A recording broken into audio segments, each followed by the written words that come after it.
my gosh, what the heck?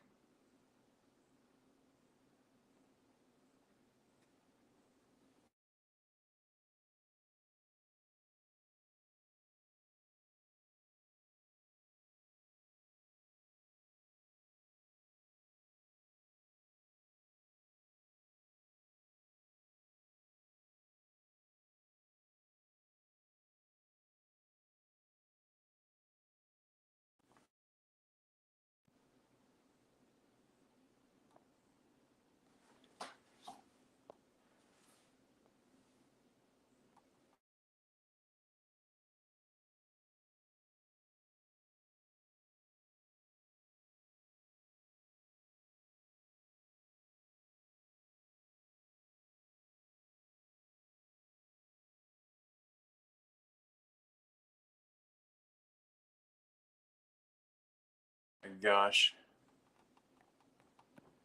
I do not know what the word content means. Have no idea. But every time I say content, it spells it content, capitalized. Like that's not even a word. You monkeys, scroll across the bottom in a ticker. Yeah.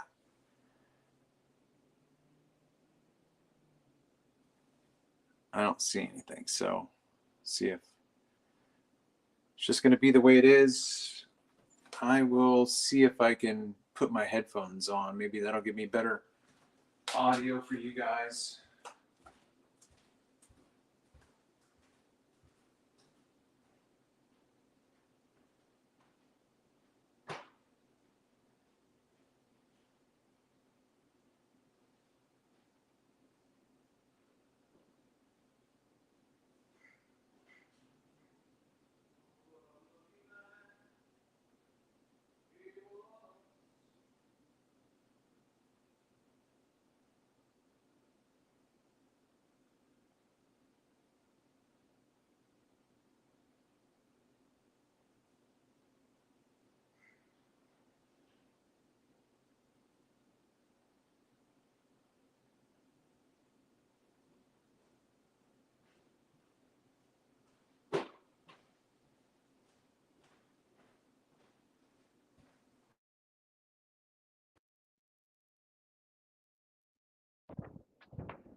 I don't see the banner. You guys see the banner?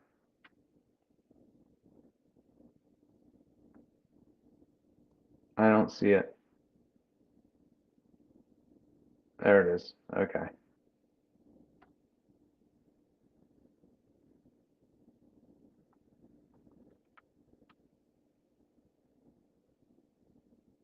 All right. So, in case, well, I guess you're only going to see this after the fact. So, hello, hello, hello. What ho? Welcome to another exciting adventure of the Ubercast on Travel Mateus Findlay.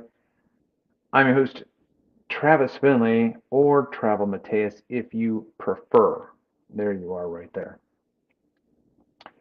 This is a live stream to generate content as well as subscribers. So please, if you are already subscribed, make sure, please, please, please, that you like, comment, and share this content. It doesn't have to be this video, it just has to be this channel, okay? The only way my channel is going to grow is if you, my faithful constituencies, share the content. So that's what this is. I'm just going to be working in the kitchen, making some salad, making some homemade deodorant, fun stuff. The only thing is I can't play music because I'll get shut down. Well, you know what? I am going to go get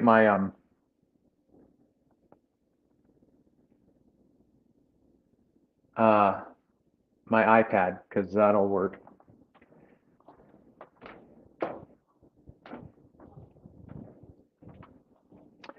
This part of the program is brought to you by Topo Chico. Topo Chico is the preferred sparkling water for the Ubercast, the Smurfiest podcast in all the land, because it's the only podcast about nothing and everything all at once. Thanks to Topo Chico.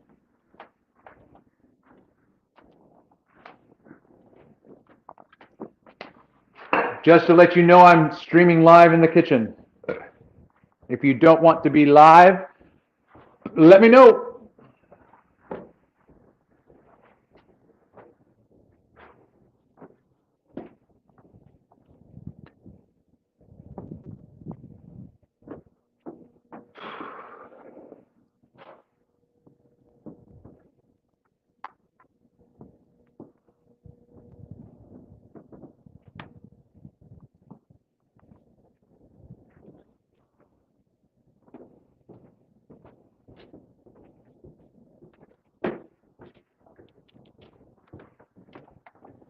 Did you hear me?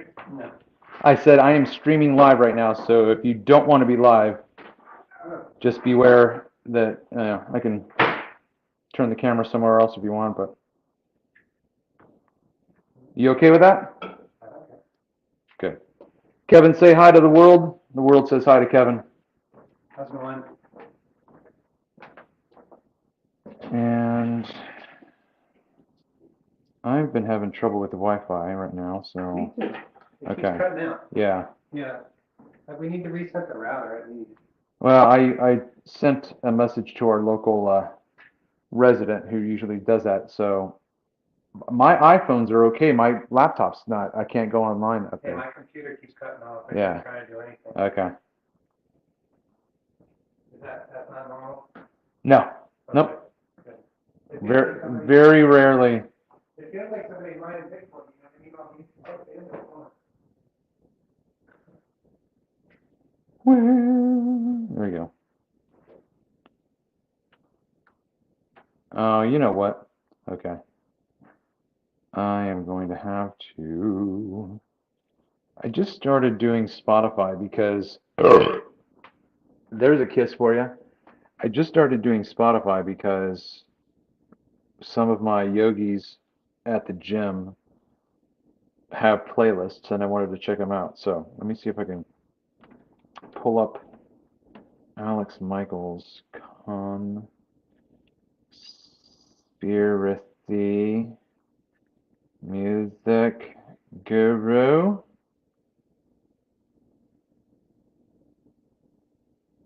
It's awesome. Nobody's watching. That's awesome. I love it. I love it. No one's watching. All right. So now my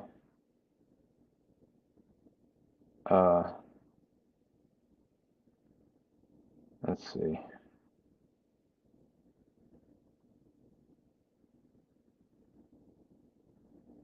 Hi, yai, smurfing yai, man. Do I have to turn this on and off again?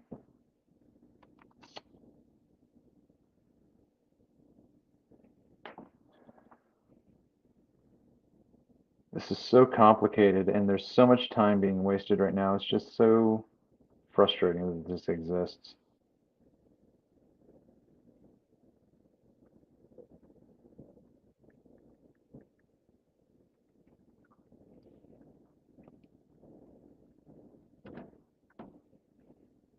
Nice. I just got a text from someone who used my, well, I gave this person an Uber and they just contacted me right now off the thing. So what sucks is I can't use my phone right now because I'm streaming.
Facebook and just advertise to people right around here. Absolutely, man. I appreciate that. If you did you get my text about later? I got a lot of text. Okay. I'm having a bad day, so I was at the. Oh, no worries. Just remember we're live, but Okay. but the point was I was saying is my buddy's coming over about 5:20 to just hang out and chat. Okay. So you're free to hang out with us. We're just gonna be brainstorming about everything. Okay.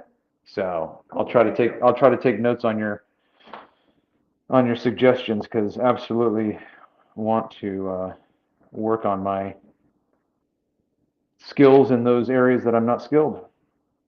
Cool, man. What are you streaming? I have a channel that I'm just trying to really touch on. I've got so many different, I could create 7 different channels, but I don't want to do that. I'm going to create one channel that has 7 playlists. Mhm. So basically, this is the ÜberCaste. It's the super podcast, and I just basically just use it to generate content watchers. So I'm just going to be, people are going to come in. I've got a sign that says please subscribe and like and share, and Mhm. it's just about generating that kind of activity. So Cool.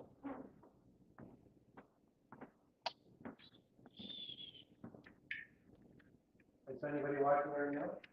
no, So I had some people coming in earlier, and then they flaked out and left.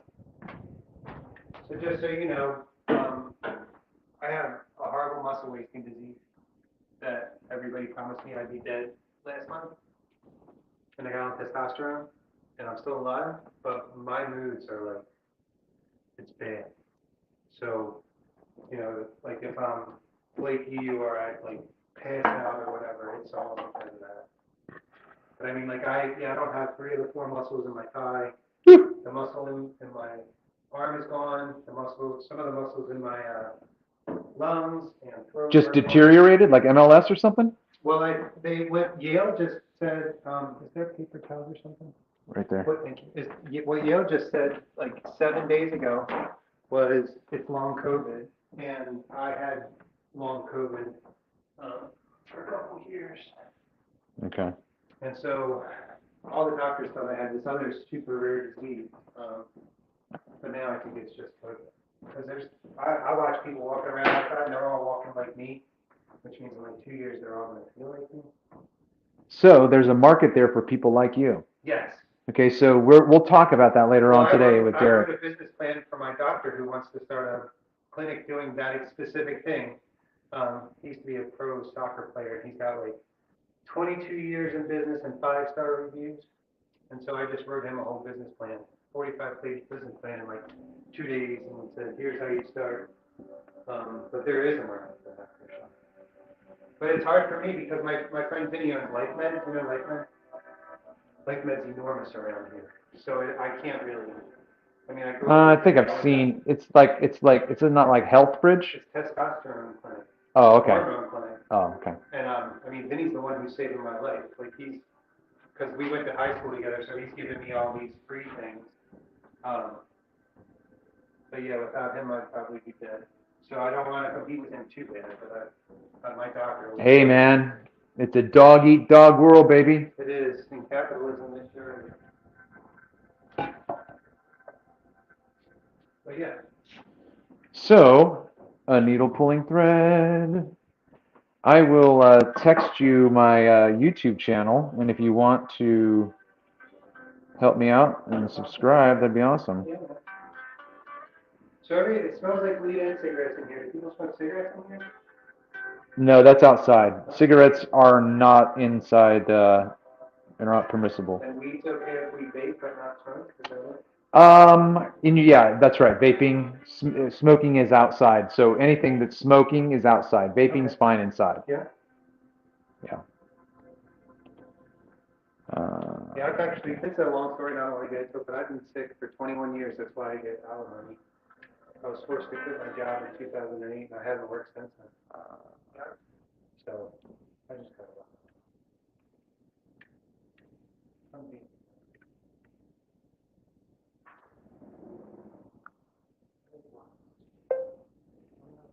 Please be sure to subscribe, ring the bell, leave a comment, hit the Fonzarelli and share the content. Content.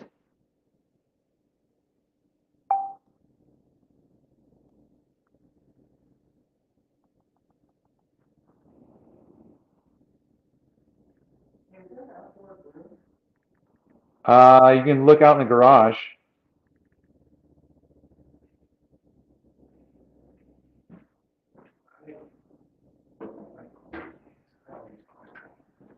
Let's see. I'm going to share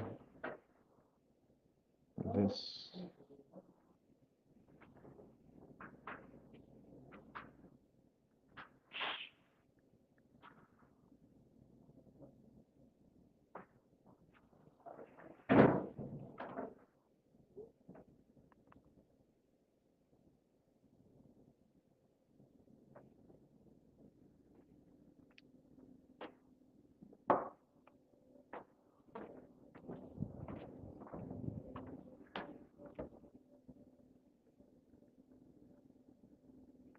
All right.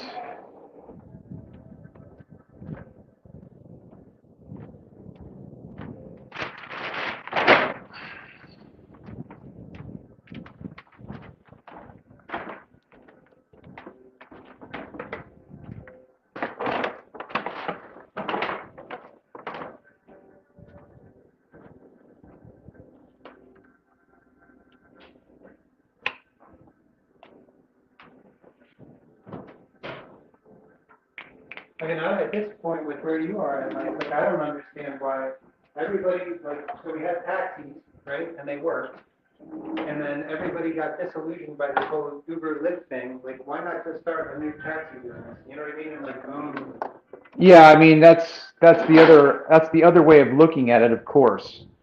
I mean, if you could think, I mean, have I already talked to you about the fact that I have that idea of doing that? You just that you showed me your card. Oh, okay. So then that's what I'm doing.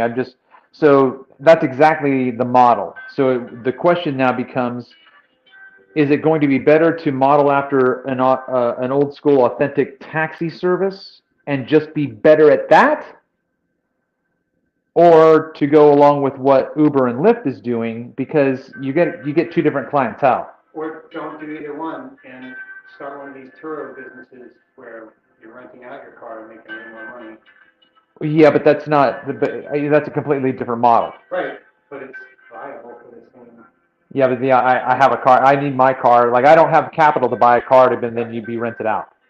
You know what I mean? Yeah. But I hear you. Absolutely. Like that. Like if I had $1 million, I'd do that, and I'd do 5 other things that I have ideas for too. Well, you could start that with like 20 grand. That's what I was thinking. I'm saying I don't have 20 grand. Yeah.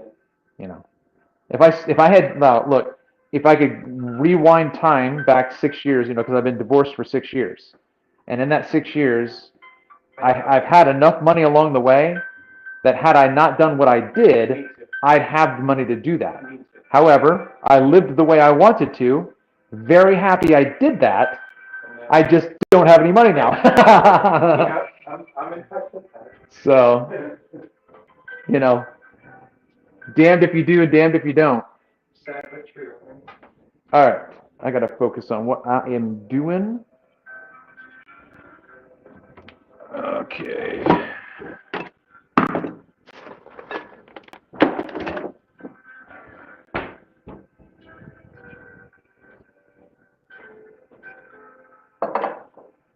Do do do do do do do do.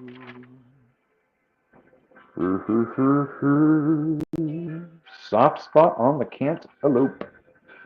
Why did the Millens get married? Because they cantaloupe.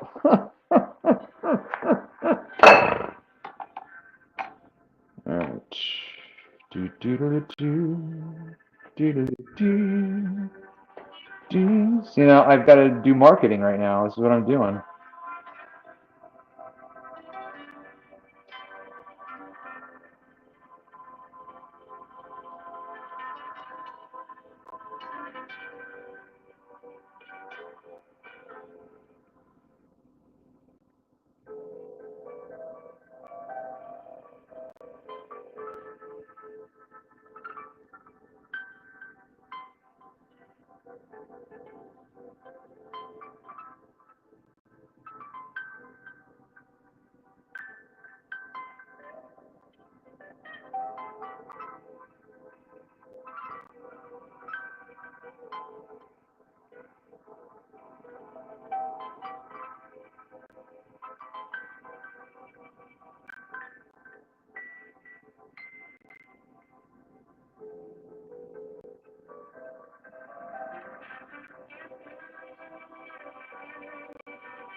So just to let you know right now, I've got somebody that is hitting me up off of Uber and Lyft for a rate for tomorrow.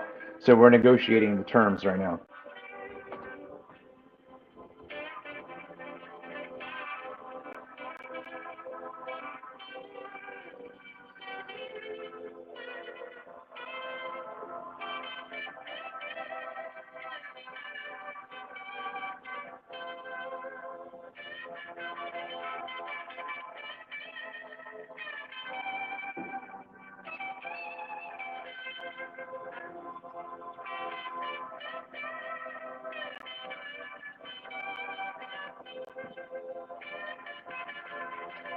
I mean, this is just the way it is. Like, you know, if I want, like, I have nobody watching right now. Like, no one's watching, right?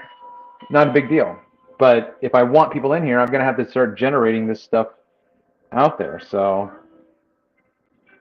who am I going to do? Let's see. Am I going to do people who are already streamers because they know the biz?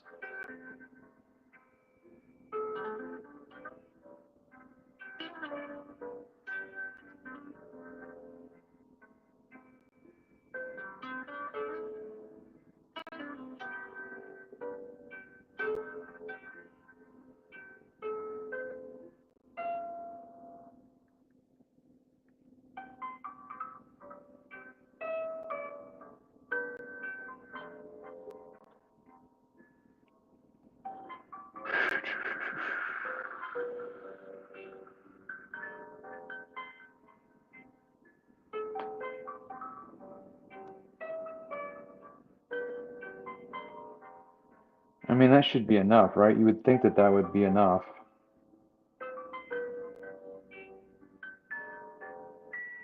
Tommy, I could do Tommy. I could do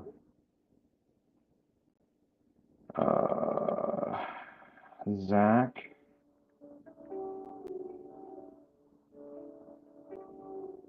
And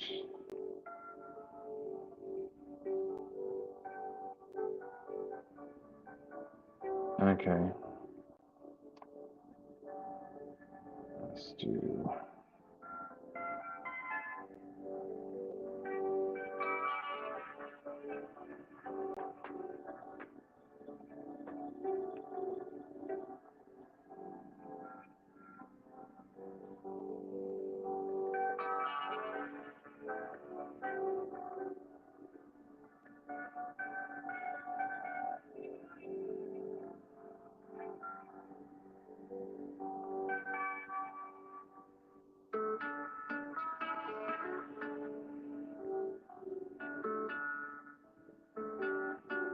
All right, that's Facebook, which goes to Instagram. Now I got to go to Discord.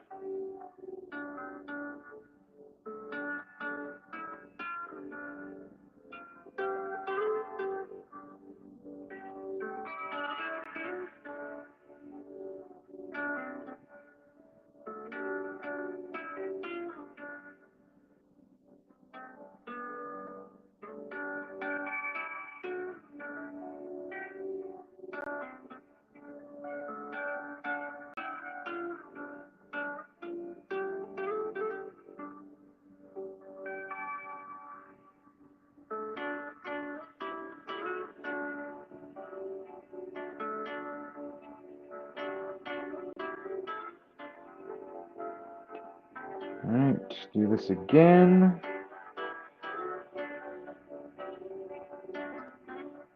And again.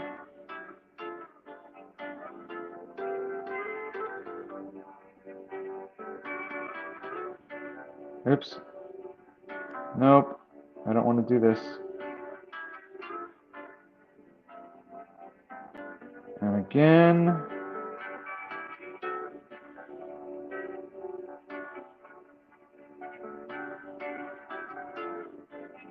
Man, this is so... Why can't I put in more people than just one? Oh my God, this is so tedious.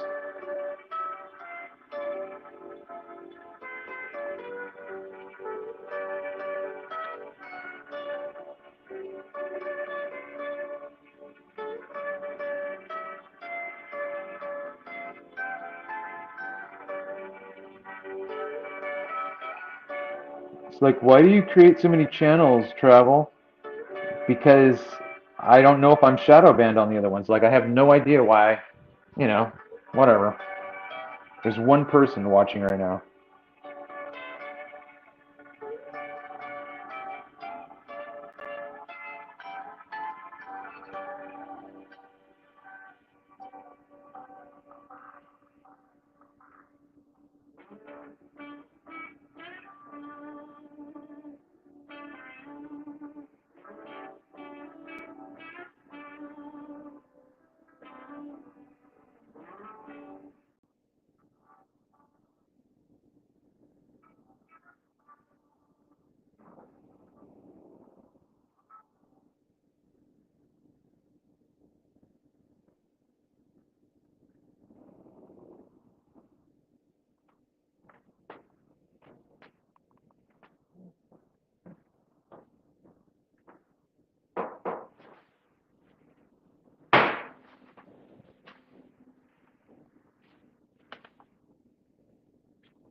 I think that one person watching is me.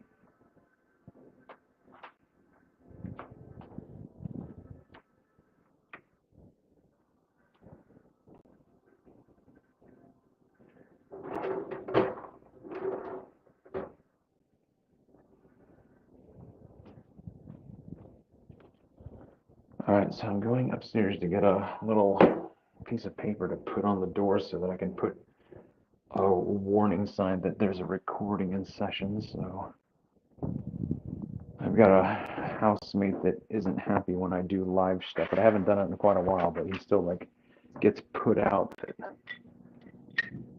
he can't come into the kitchen or whatever, but they hear lightning or thunder, I mean.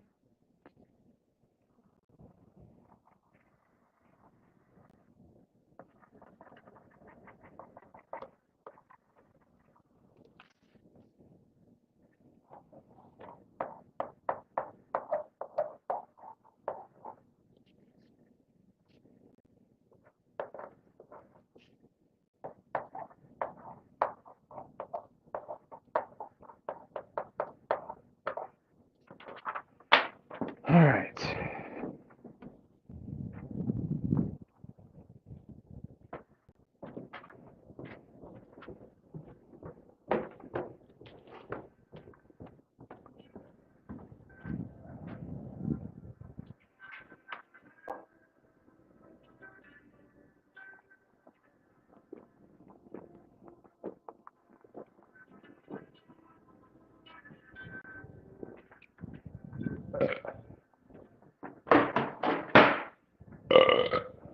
There's a kiss for you.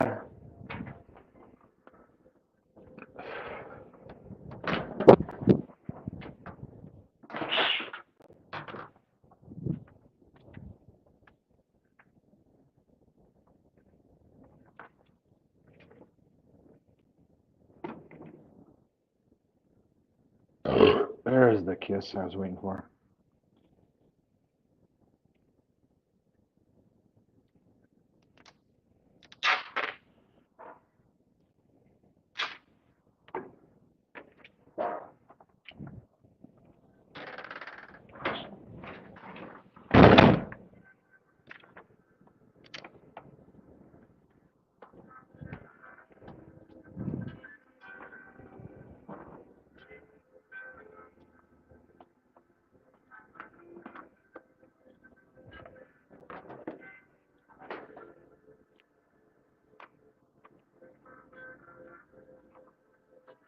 Oh, I need to get my apron on.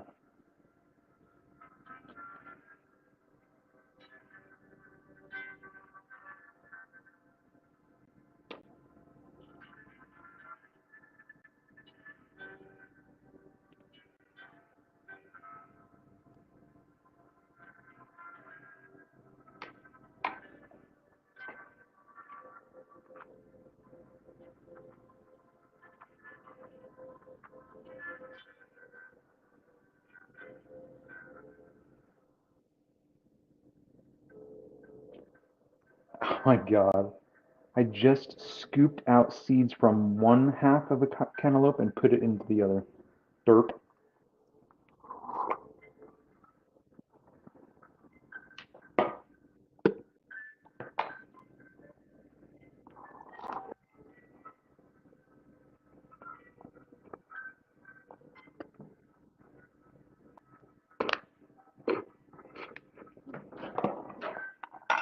Oh, ay, ay, ay.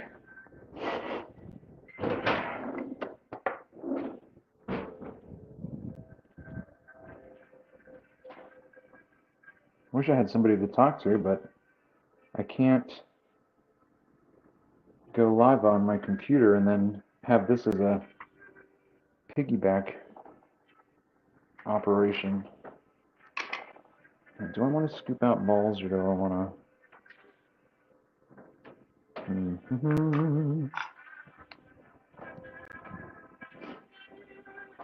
We got 2 people watching. 2 people watching. Make sure you comment.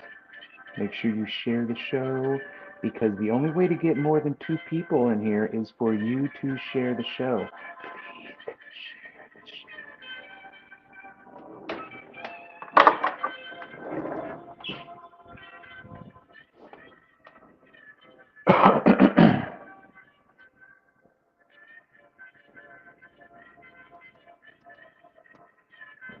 Give them a free ride if they get a new subscriber. Do what? Give them a free ride if they get a new subscriber. Yeah. That's there you go. You got to find out. You know, they could be in a different country though. So. Free $10 off. All right. I'm trying a good paring knife, and that one's not very good. But it's not a. This one's sharper, but it's not a good paring knife.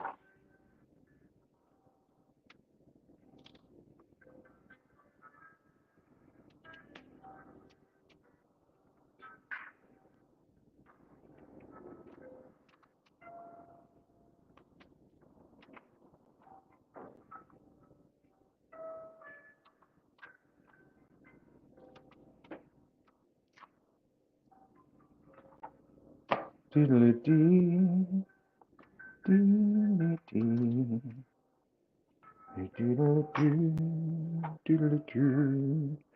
I don't like this. Not happy.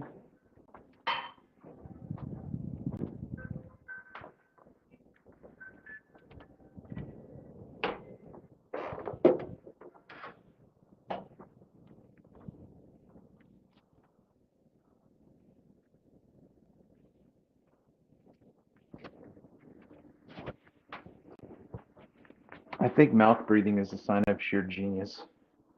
That's what I think. What do you think? Have you shared the show yet? If you haven't shared the show, what the Smurf is wrong with you? Sorry the music can't be better for you, but it is what it is. And I need to check and make sure. Let's see if she got back to me. All right. See, now this is a good person. She laughed at my offer because, I mean, I made a joke in my offer and she laughed at it.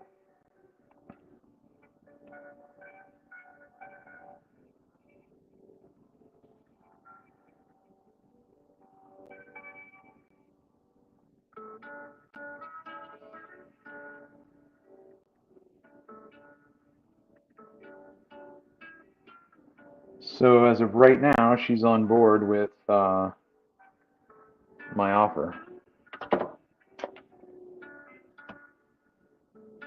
which is cool beans. Cool beanskers. See, I gotta find a better way of doing this.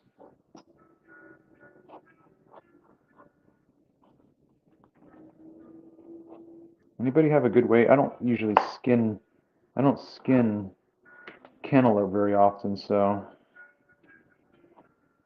And usually what I do is cut it into slices and then cut it into pieces, and I'm trying to figure out which is the best method. But here I'm trying to scoop it. You see how thin that is? See See how thin I sliced that? So you're getting as much meat as possible. So I still have 2 people watching. As I said before, thanks so much. If you're still listening to the sultry sound of my voice and you haven't shared the show, what the Smurf is wrong with you?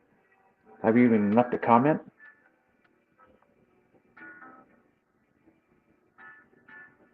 Hey, hey, Angel in the Matrix. Angel in the Matrix. I am making a summer salad. And then I'm also going to be making some deodorant. Angel in the Matrix, have you shared the show? Please make sure you share the show.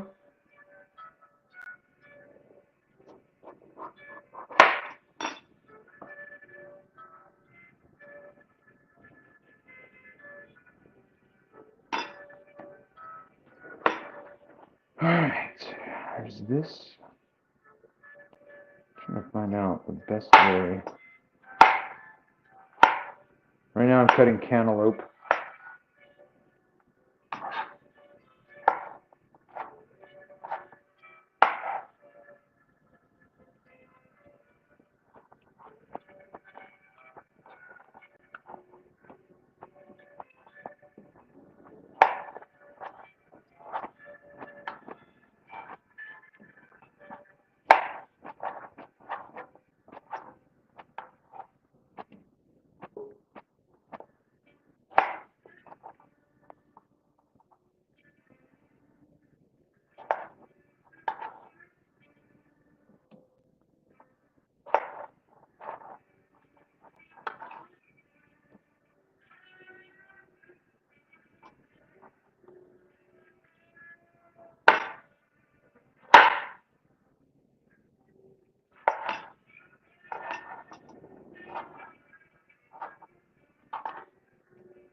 Now you got me thinking like along that whole line, like, do I need my car? I wonder if I could make more money renting my car out on Turo than I could doing. Well, what you need to do is look up Turo rates here in this area for your kind of car or whatever kind of car you're going to rent, Yeah, and then factor that into how much money you need to generate. yeah. But man, I mean, listen, if you're here for a while, if you know you're going to be here for a while, I am always trying to think of ways to create. To be creative in a business venture. I'm not a capitalist. I'm not trying to take advantage of people. Mhm. It's hard to not be a capitalist in a capitalist society.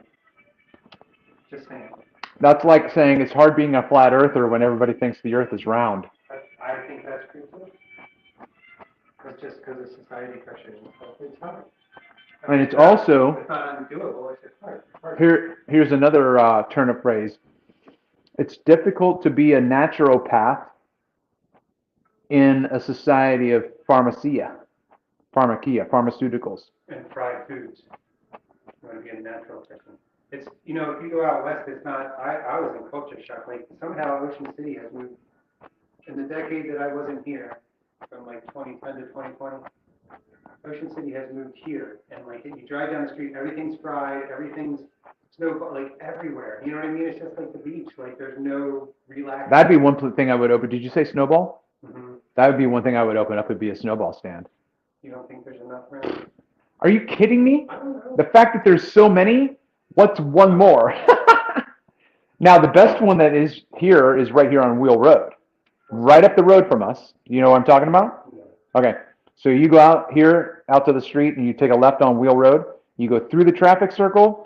On the left is a snowball stand. My daughter works there. But that place is packed more than any place I've seen around. So they've got something good. Yeah. But yeah, I would say most definitely put up a snowball stand somewhere where there's not one. You will have customers. No question.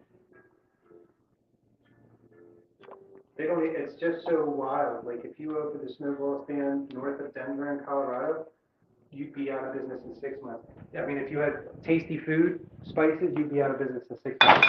Like, they don't, the minute anybody hears that you have food colorings, they tell everybody you're gone.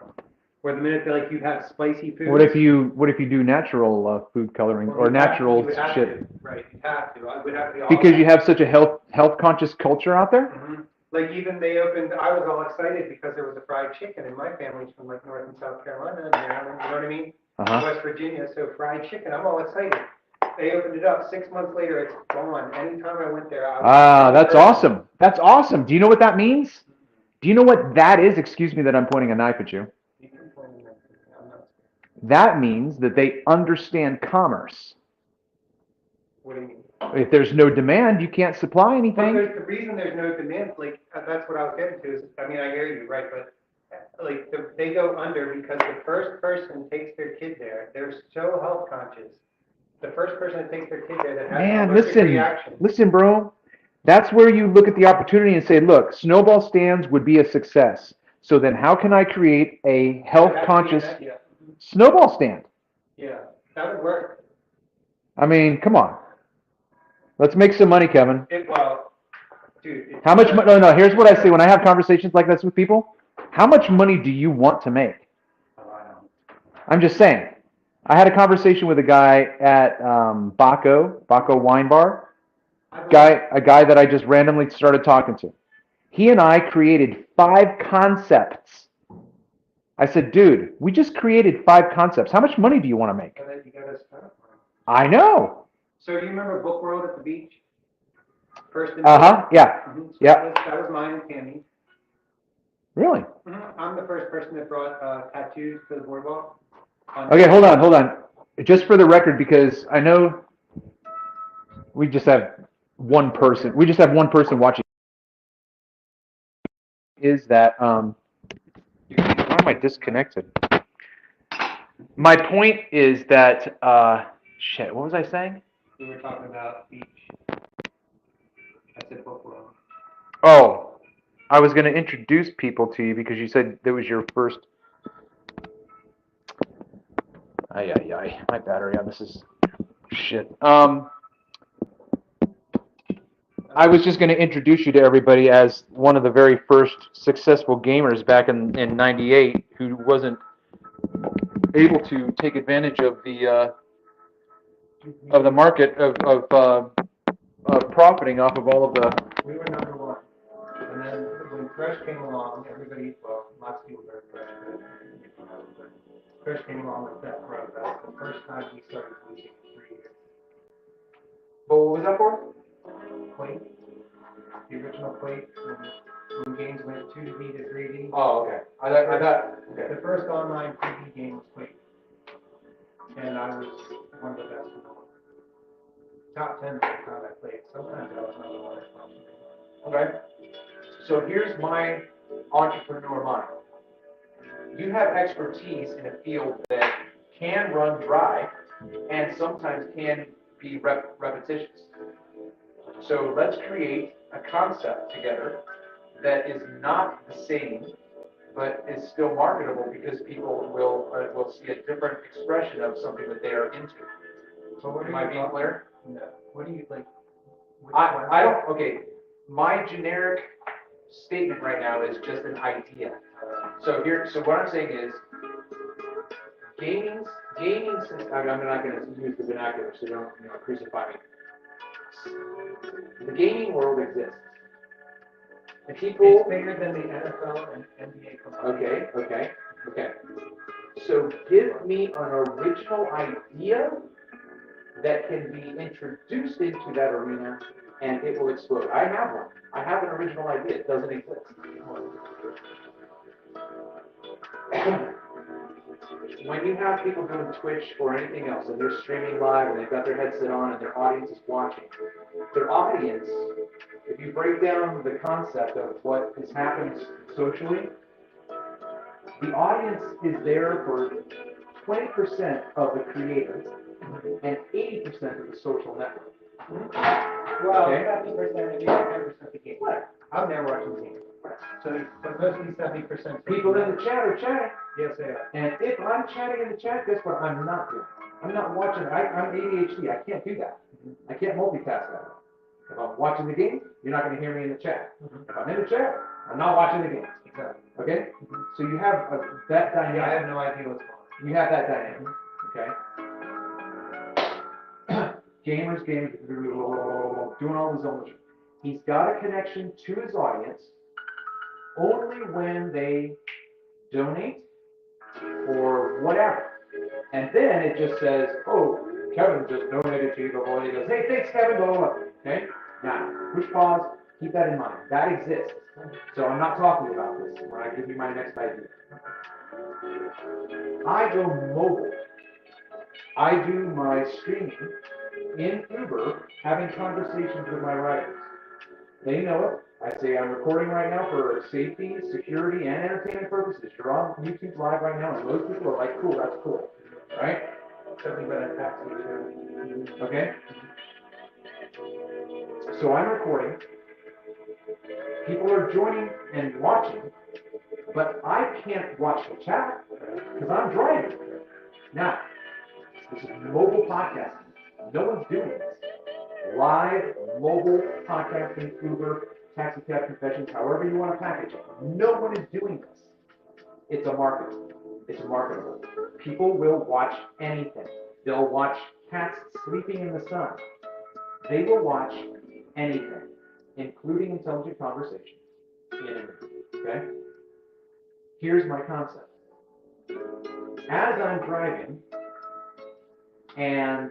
or this could be anything. It doesn't have to be even Uber. It's just somebody going around with their selfie stick, walking around, giving pointers about ChatGPT or giving pointers about the market, whatever they've got. So you know what I'm talking about, right? These guys.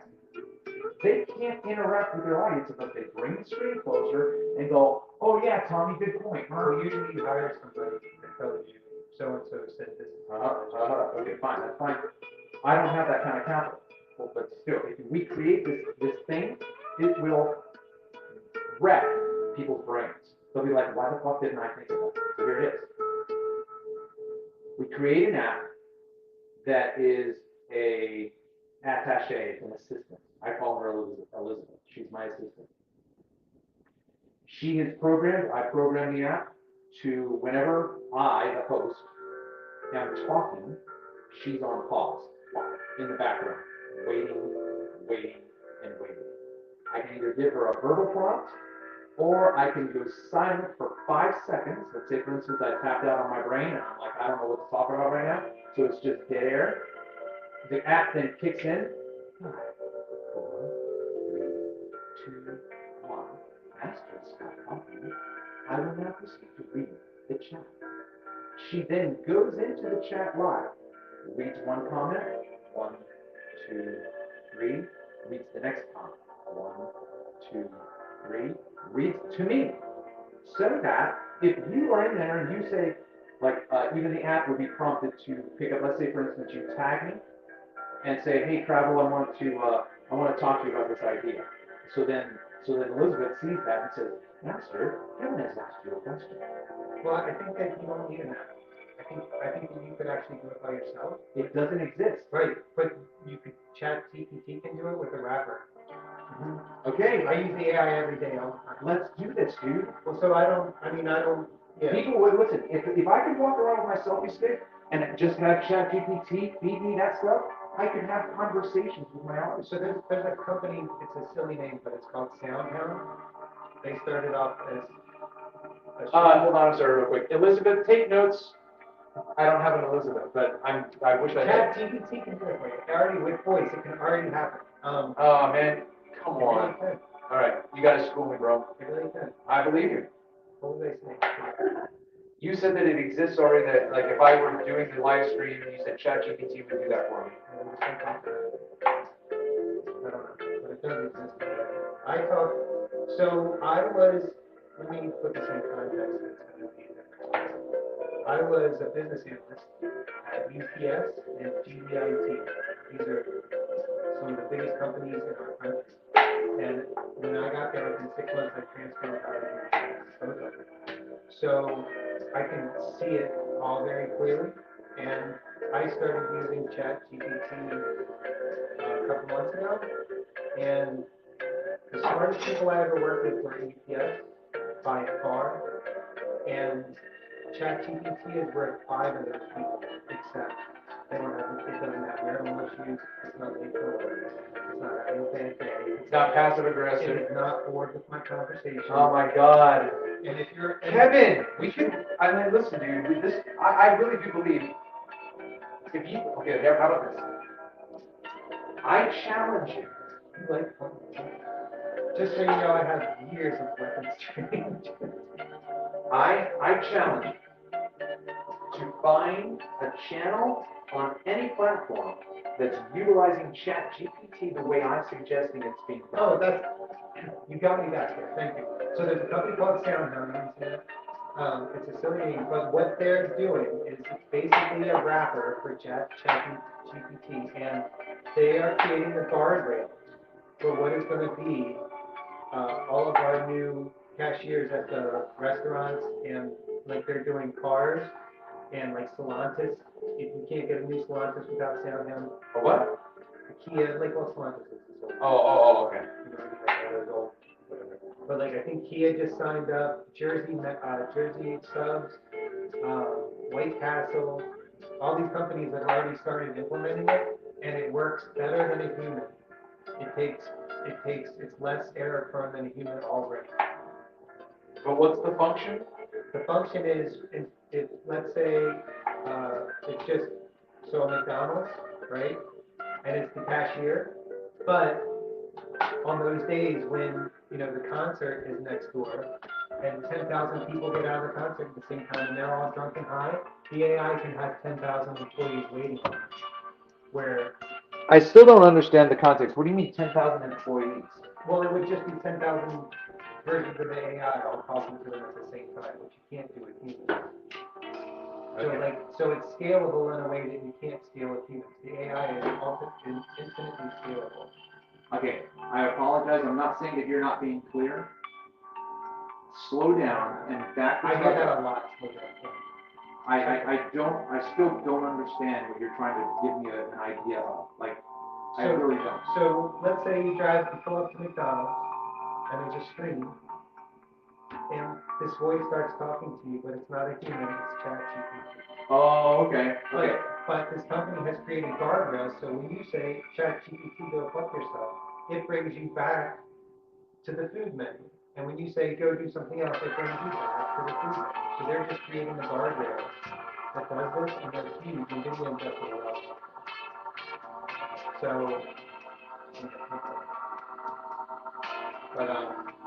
but what you're trying to create is, I think, the same thing, and which means that SoundHound is already doing it. They were not. So if they're doing this, it's doable by input. So your idea of creating an assistant that works with Shift already exists. Or It's already like viable. StreamYard, It's already viable. I think you could get.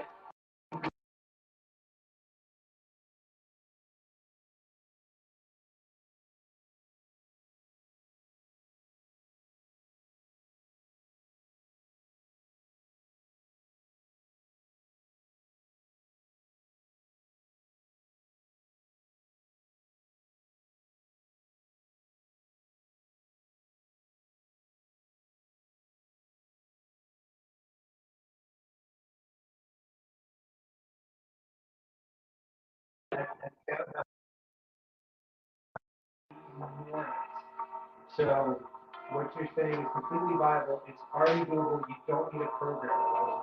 You don't need a programmer. I think you can do it yourself. With it, with guidance. I mean, I like I always tell people, like, if you need a lawyer, just get the best lawyer for 1 hour, pay them $1,000, and you have the best lawyer for 1 hour. So that's what you would do with this. You hire, if you couldn't figure out how to make the AI right, you hire the top AI person in the country for 1 hour and let them red pen all your work, and you learn everything. But I think it's already doable. It's a good idea. I know it is because if someone else created it and I were doing something that I could use that, I'd pay for it. Well, Jeff Bezos is going to steal it from you if you don't do it soon, because he owns Twitter. Listen.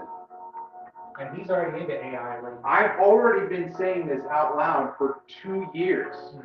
2 years. You guys have heard this. It's already out there in the ether. That's Amazon we're talking. No, my phone, bro. Yeah, Facebook is listening. Is it Twitch? No, this is just YouTube. No. I don't do Twitch. I'm ADHD. I cannot do more than one platform at a time. I'm just like one guy. Just give me one thing to do. That's the way I roll. So there you need another assistant that can put them on everybody from all the different platforms in one chat room. All right. Exactly. That's a good idea. Why isn't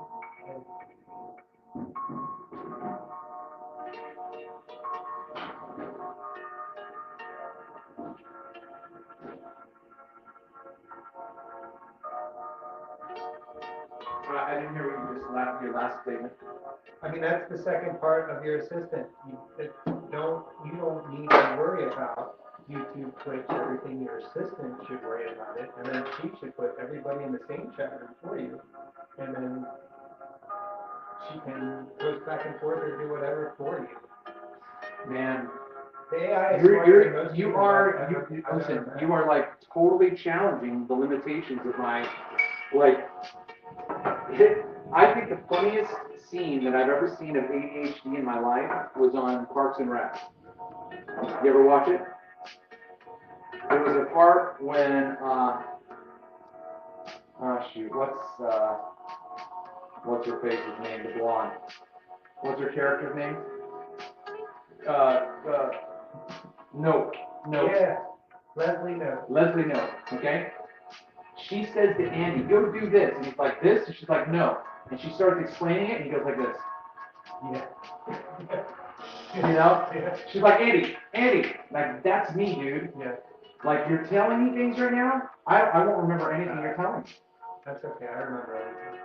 You know what I mean? I can. But, anyway. But I think all of your ideas are good. Even like when you say like what is the limitation? I can't be on YouTube and Twitch at the same time. Well, make the AI figure that out. Like it's exactly like having me in the room, except it doesn't get my depression and anxiety. You know what I mean? Like I don't know. I've had conversations with that AI. I told it about my gaming history, and it asked me a question that no human has ever asked me. Really? Mm-hmm. And I always wondered why nobody asked me. Okay, that's interesting. That's interesting because I have a theory in part that AI will never be what we want it to be because it cannot be original. I think it's essential. I think it's well, you and I are the authentic intelligence. We are AI. We are also augmented AI. We are also artificial. So if you think about it, everything that we've experienced in our lives is stored in our cloud.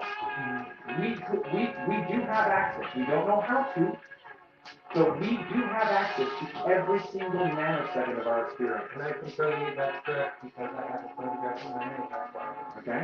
Because I can remember what you did. Okay. So, a little point there. There we go. What was I talking about? Everybody's doing that, though. What do you mean? I'm in the middle of a sentence. Oh, yeah. No, I get that. I mean, I just forgot where my train of thought was, but, yeah, I'm really excited about what you're talking about, man. I really want to grab a hold of some kind of brain and direct the chariot where I want it to go. Leslie Nope, granted, like, scan a brain, whatever. We can come back to it. I don't remember.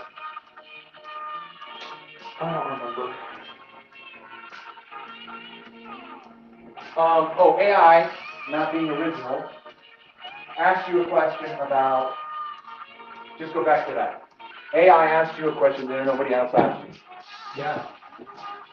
So when we started gaming, everybody It sounds silly, it's very basic, but it's not. When you're thinking about pioneering stuff, right? So online gaming just started, and everybody put their gaming need first and their team second.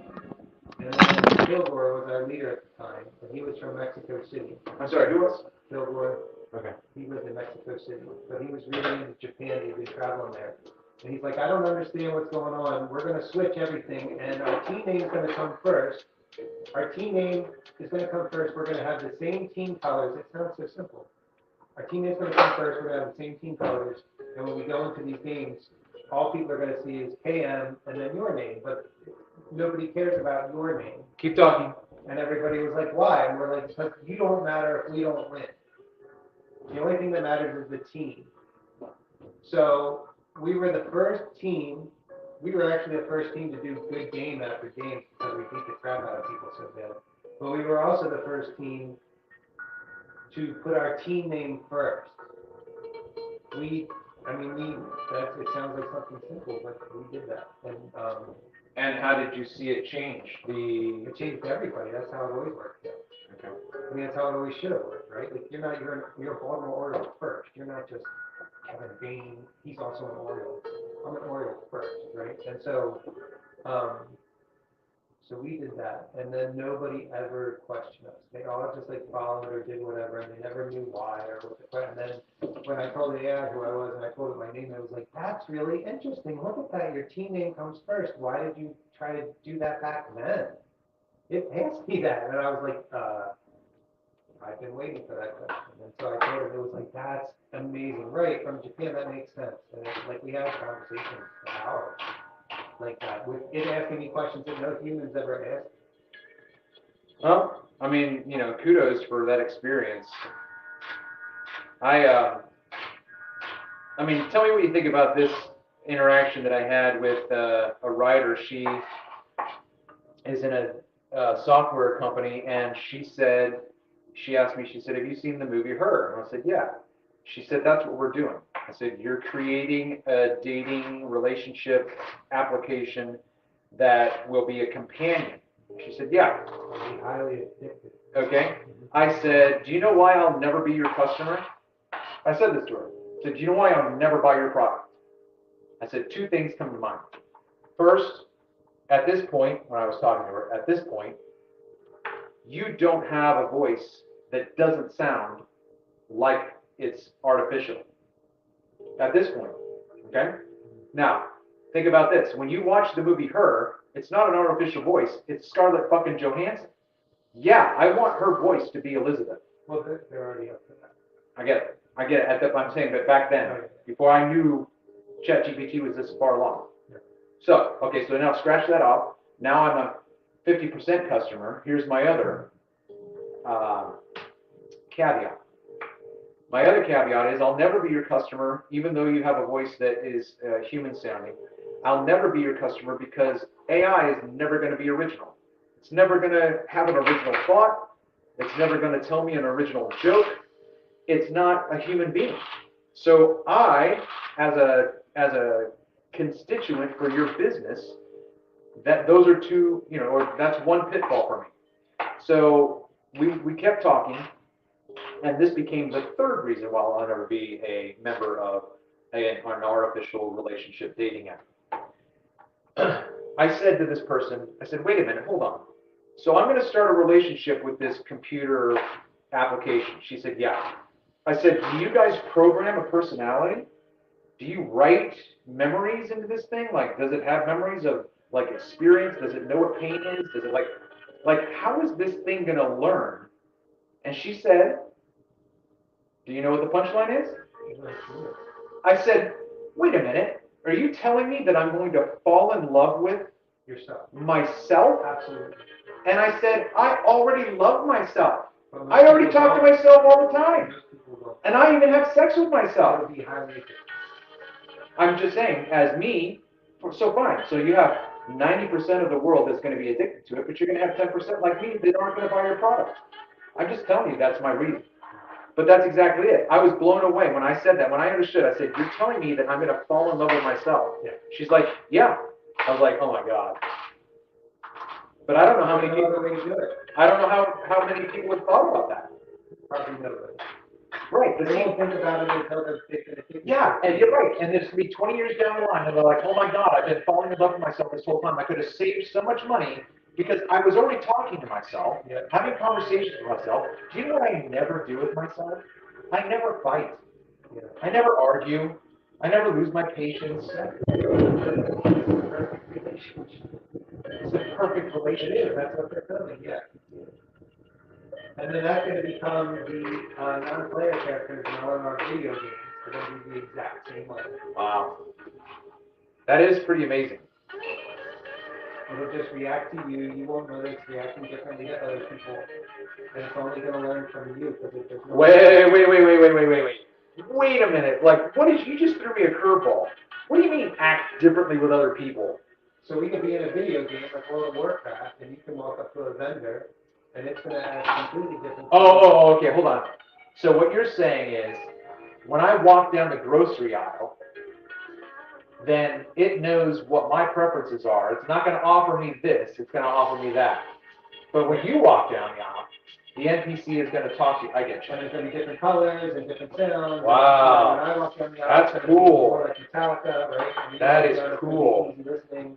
And you're going to think, because you're in the same place as me, that we're having That's the same awesome. experience, I love that. but we're having three totally different experiences. All right, so let me throw this at you, bro. Where did they get the idea of simulation from? Even go back to Turing. Go back to Turing. You know who Alan Turing is? I don't know whether I do. The human mind. yeah, but simulation's fuzzy because either we're the first humans or we're a simulation. Okay. Fine. Yep. Keep that in mind. Now, again, we should be recording this because what we're talking about is a great Black Mirror episode. So, a needle pulling thread. That was one of the first jokes I created as a child. The thing that I was going to say about this, oh nuts, I have my window down a little bit. My shorts were drying on the whatever. Yeah, it is. I can see it. Nuts. What was I saying? There we go. I have long COVID, and I'm the wrong person to ask you something. Smart.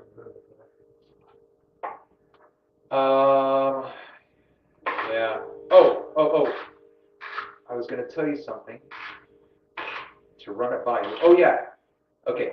I know where they got the idea of simulation theory. I know where they got the idea of the multiverse. The multiverse exists. It's real. I don't have to write out a mathematical equation for it. I don't have to talk about quarks. I don't have to talk about quantum physics per se. The idea of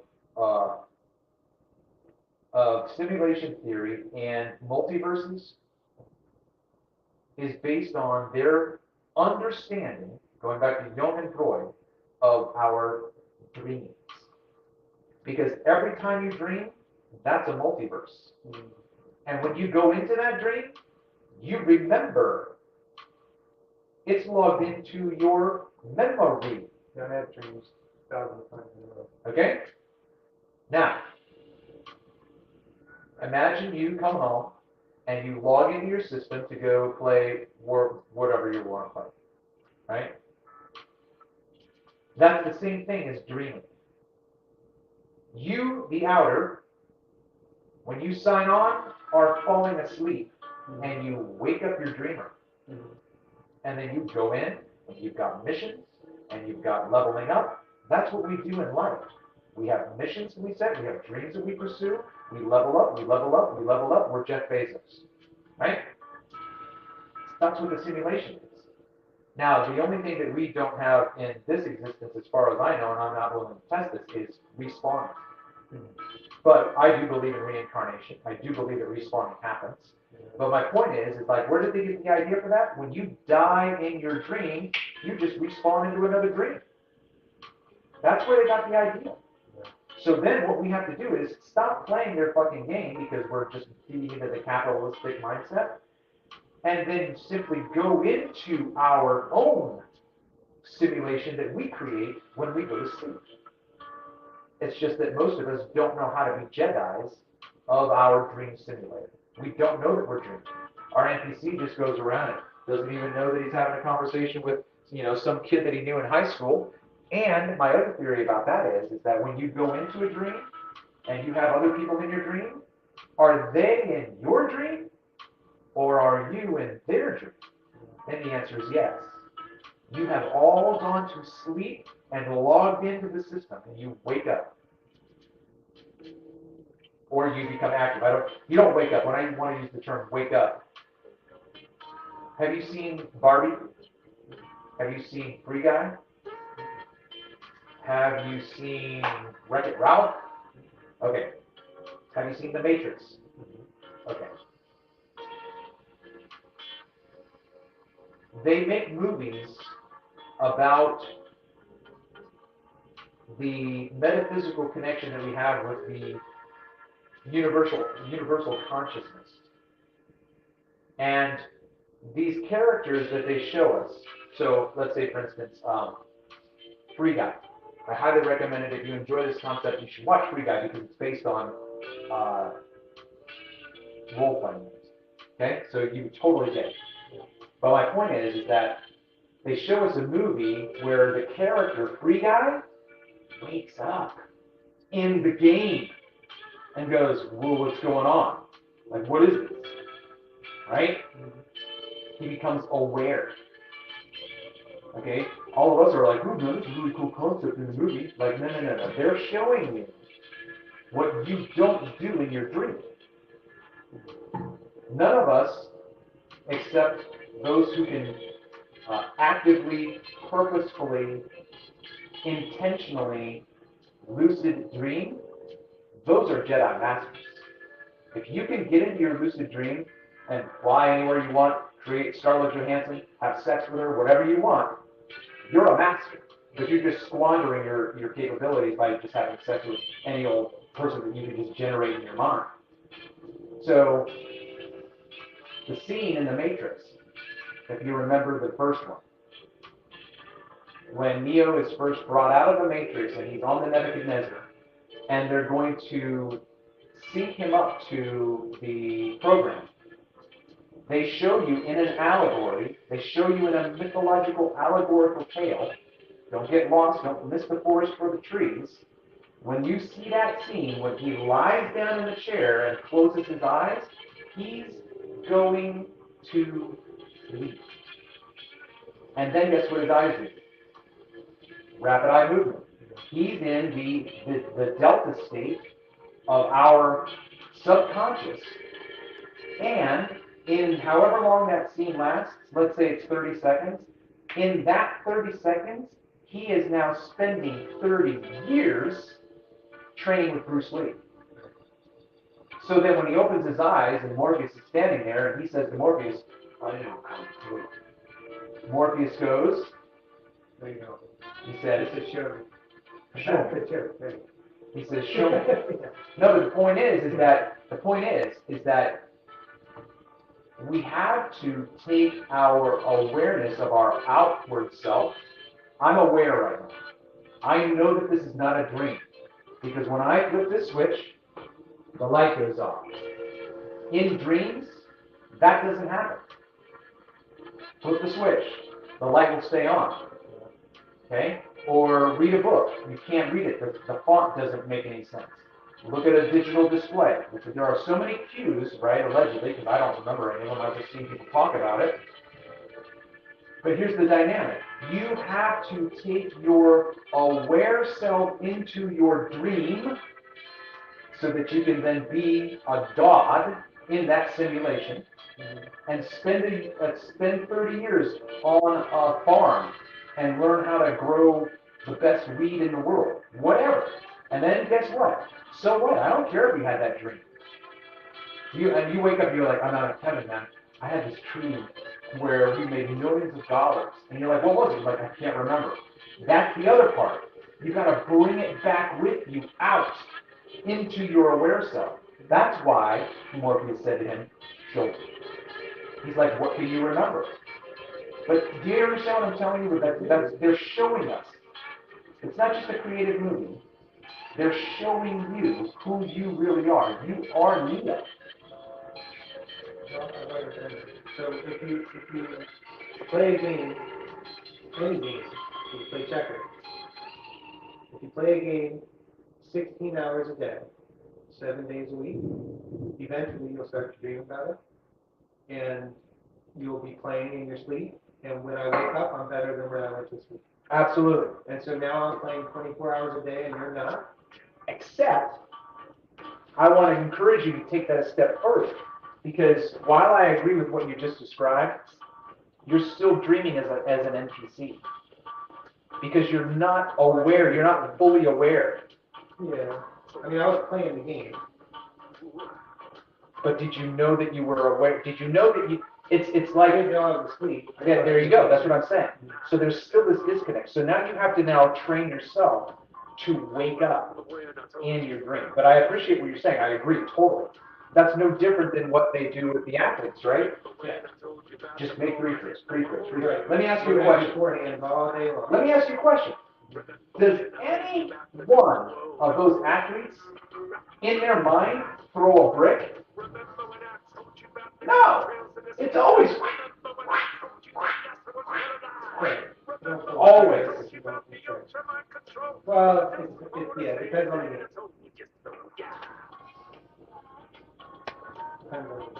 Huh?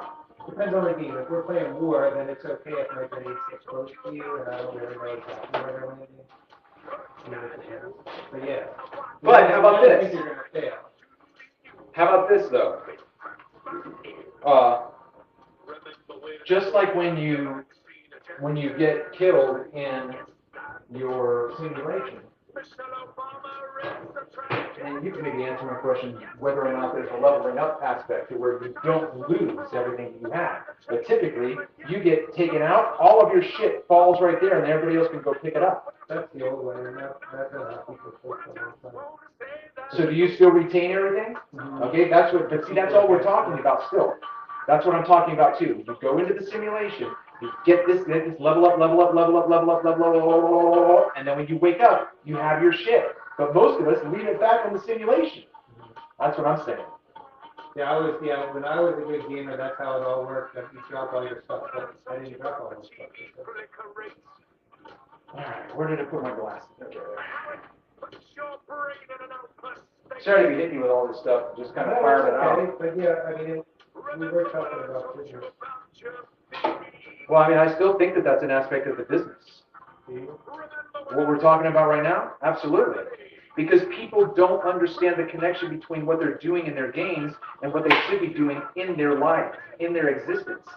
If you just play a simulation and you level up and you level up and you level up, but you're a fat, couch-riding potato who has no life, you don't get it. You're an NPC. Otherwise, you'd be a god here too. Unless you got sick. Unless you what? Unless you got sick. Okay, well, that we could talk about that too. I mean, So the disease that I have, it's super rare. It's 5 in a million. Did you know why it's super rare? No. It's because it's a new disease that they manufacture. So not just long COVID, like my immune system's attacking all of my internal organs. Yeah, I get it. And so I don't mean like this is either going to make or break our relationship right now, but you're a rat. You're being tested on right now. They have infected you, and now the repercussions, the side effects, are now something that they can study and go, oh, look, we didn't know that this was going to be a side effect of that shit we put in that person. So your autoimmune disease is not natural. It's artificial. It's either the result of what you're eating or something that you have had injected into you. It's not natural. If you existed 200 years ago, you would never have this disease. Well, my dad was one of our top medical weapons. Okay. So that's, Either way, it is well, I mean, yeah. I mean, you can put that up on the board as a cause, perhaps, you know what I mean? Like, I don't know what the cause is. But to give you an example of what I'm talking about, I believe that those things that they call inoculations are scientific experiments, and we're the rats. I have an example. My oldest son, when he was 3 years old, was he contracted an autoimmune disease that they first diagnosed as leukemia.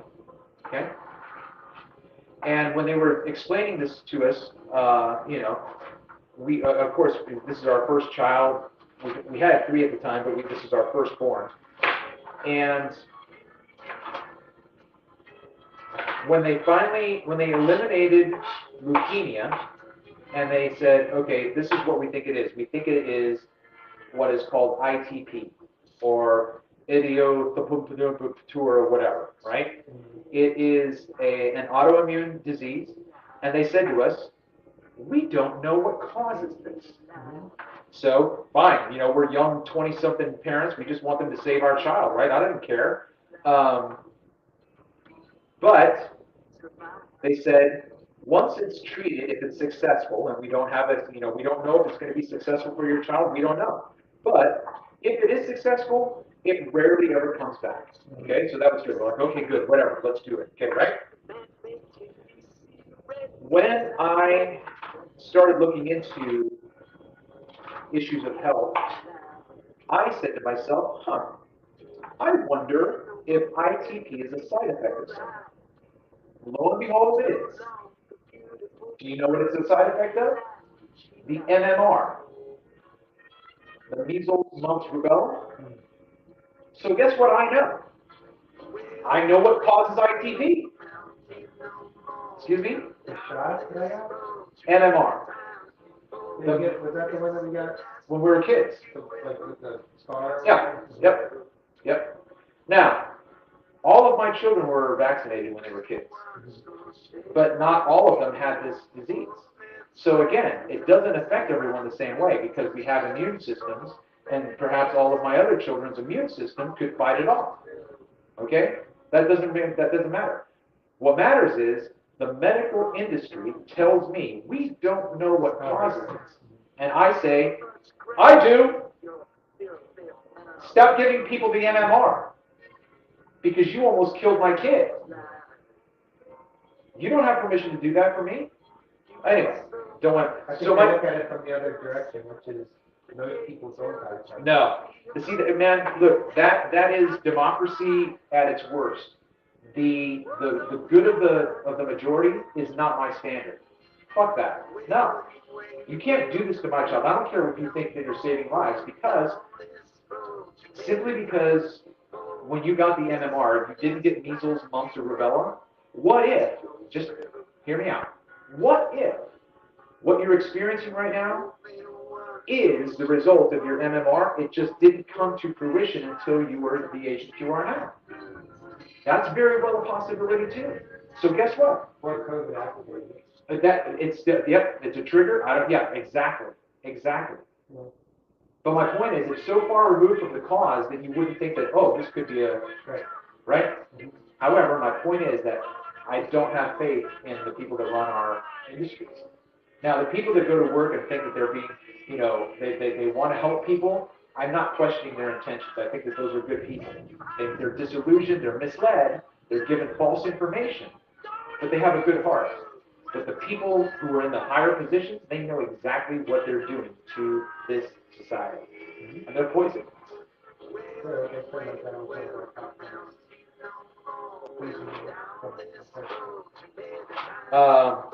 And what was his role?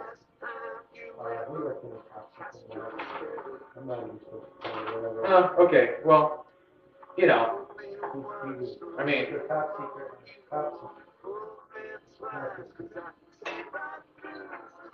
okay, but if you have public health and public interest in mind, why is it top secret? Because some of what we did was to win the Cold War. Okay. So my dad worked on like VX and so on. So what's that? Those are chemical weapons that if you put a pin drop in the atmosphere, it'll kill everything in the 5 miles. Okay, so it's not public health and public interest. Well, like he did work on the post, like it depends on your point of view, right? Like so he worked on the Star Wars environmental evaluation for Reagan that said if we destroy nukes from Russia in the atmosphere, where do we need to destroy them so that the fallout doesn't hit our country? Like, you know what I mean? Sure. He worked on that. Yeah, okay. Excellent. And again, I'm going to give your dad a good faith pass that he was doing this with good He intentions. was trying to win the Cold War. Exactly, right? So I'm not castigating him in a bad light. I don't want you to feel like I've got a bad attitude about your dad. That's not my position. My position is just as if, like the guy who's trying to recruit me to be a Marine, he wants to be a patriot. I get that. But the higher ups who control war, they're psychopaths. They're psychopaths. So, you know, since we're talking about the health thing, let me recommend this to you, and you can do your own research on it and find out and see what you think. Look up Max Gerson, and it's called the Gerson therapy. Just research what you can find about it, and I'm not getting as much done as I want to because I'm talking so much. So I want to stop necessarily ranting and acting like a madman. But yeah, take a look at that and get back to me and let me know what you think, because I think it's pretty mind blowing and eye opening. You know, so. Yeah, I think it's messing up our hormones because now I don't want testosterone like it is. Most of my long COVID going away. And it's been here since 2022. Too long. Years. Okay, so we just put it out somewhere or something? I didn't hear you. The trash stinks, so we just put it out somewhere? It's in the garage. You can go out the door, the far left garage door, the recycling and the trash is right there. So, but yeah, I dump it whenever I feel like it or whenever I see that it needs to be done. So feel free to do what you need to.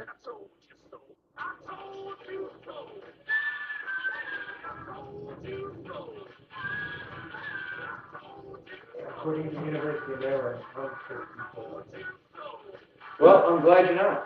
Pretty, I think the only reason I'm not is because of that. You think what? The only reason I'm not is because of testosterone. I mean, I was walking with the canes and stuff a month ago. I have really cool canes.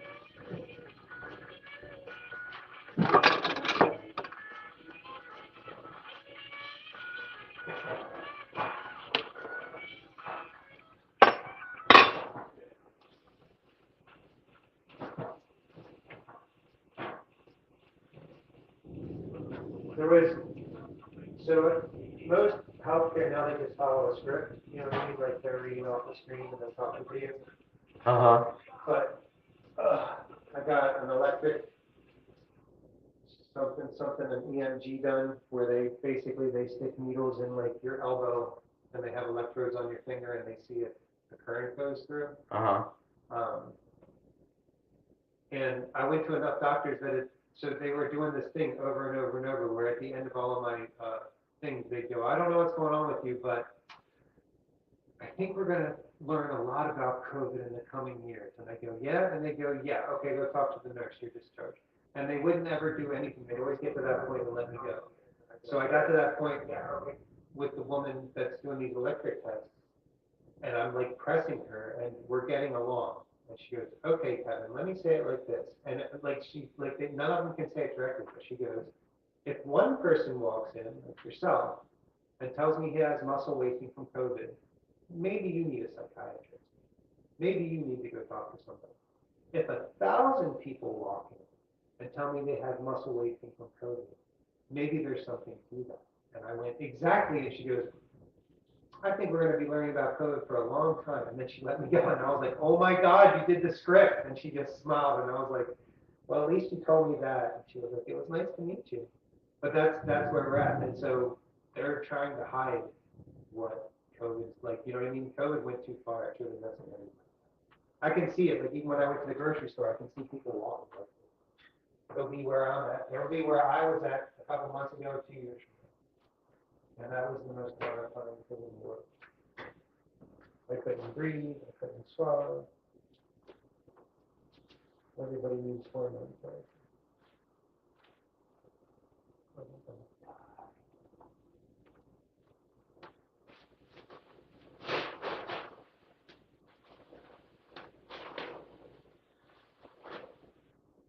I just don't want to talk about it because there's no money in the budget.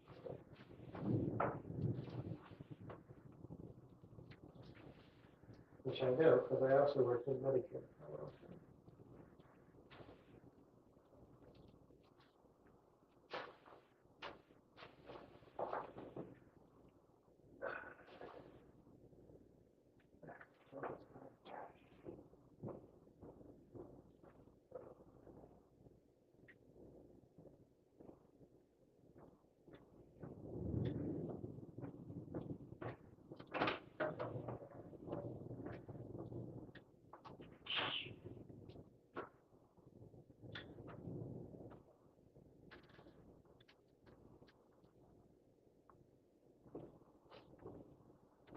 All right, so we are 90 minutes into this stream and I still have 0 viewers. So it is what it is. I mean, you know, I can't bring people here.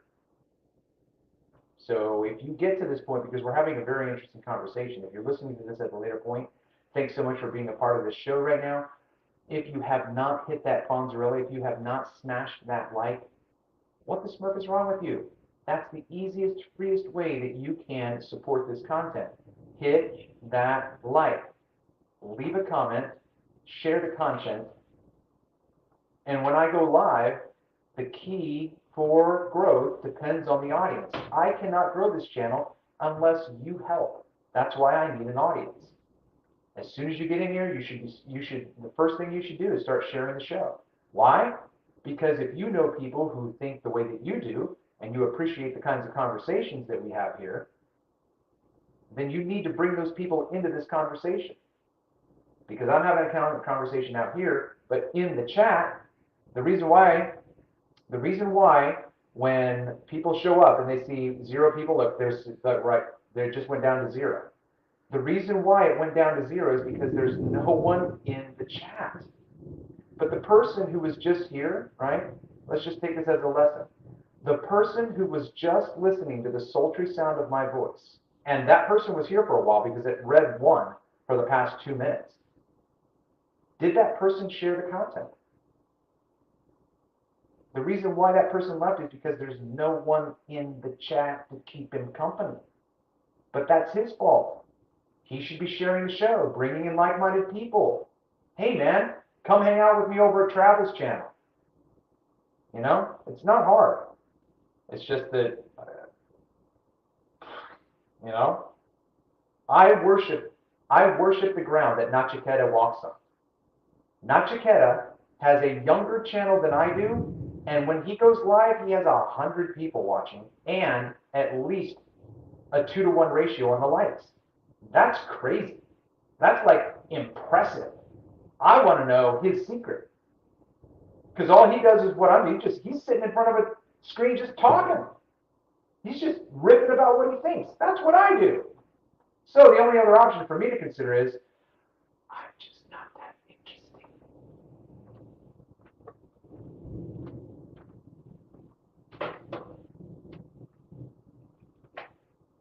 Totally forgot about these broccoli.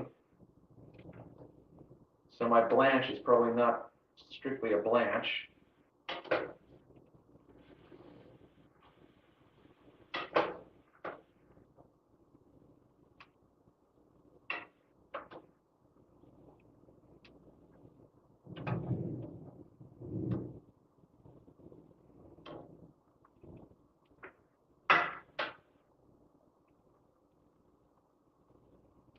All right.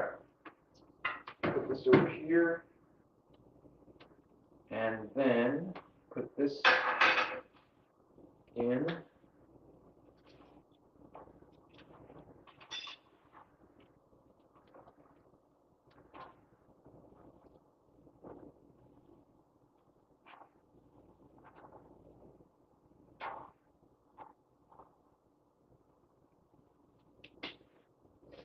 All right. She keeps a mowing and shine board in a pretty cabinet. Let them eat cake, she said, just like Mary Antoinette. Oh, then already. That means I didn't know the words. An invitation you can't decline. Caviar and cigarettes. Well versed in etiquette. Why didn't you guys tell me I already opened one of these? I only have 2 bottles open. Let me just put this back in.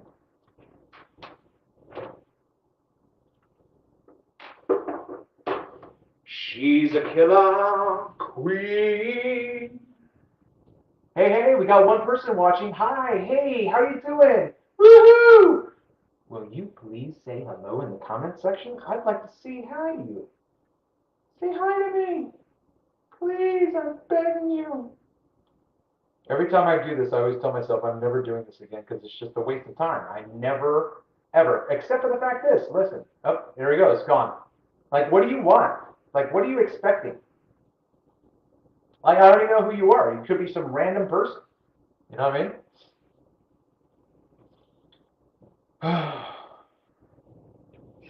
It is, what's that? Oh, Kevin. Oh, Kevin.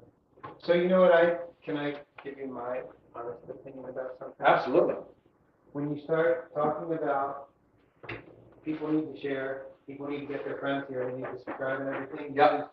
All your viewers. And when you start talking about what's on your mind, Yeah. they all start talking about it. So I think the key is to not ask them to do that, but they'll do that or Well, I mean, I understand what you're saying, but when I watch Rick Beato, who has a 1.5 million, and in the middle of his broadcast, he says, hey, I need you guys to hit the subscribe if you haven't done that already. But I think that's because he's in a different place. Like I give him the leeway because, you know, he's already given me so much content. You know what I mean?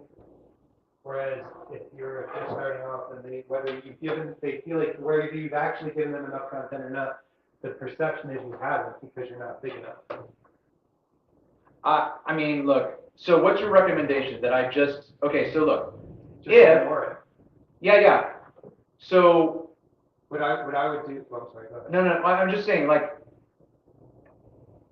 the only way for my channel to grow is for people to share the show, to share the content.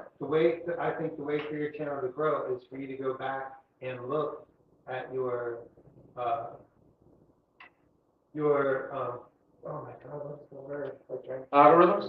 No, the data, oh my God. Analytics? Yes, thank you. Your analytics, and when your viewer count starts going up, I would go back 30 minutes and see what the fuck you were talking about. And then I would see what you did during those 30 minutes that made those 3 people show up, and then what you did that made them go away. And I would focus on creating the content that made them show up. And it's right there. I don't want to do that. Well, most people don't.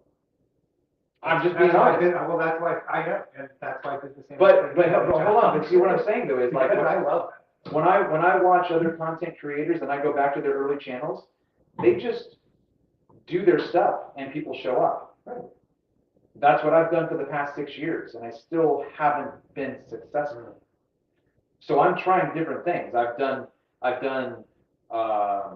tutorials on how to study the Bible. I've done tutorials on how to take photographs of refraction and mirages in the distance. I've ranted and raved about this, that, and the other. I've just done spectra of things. So check this out. When I opened up my highest populated channel, which is The Plain Truth, PLANE, The Plain Truth, I opened it 6 years ago. I think my channel there is shadow banned. And one of the reasons why is I figured this out after a couple of years. And somebody finally said to me, hey, when I look for your content on YouTube, I get a golf tutorial.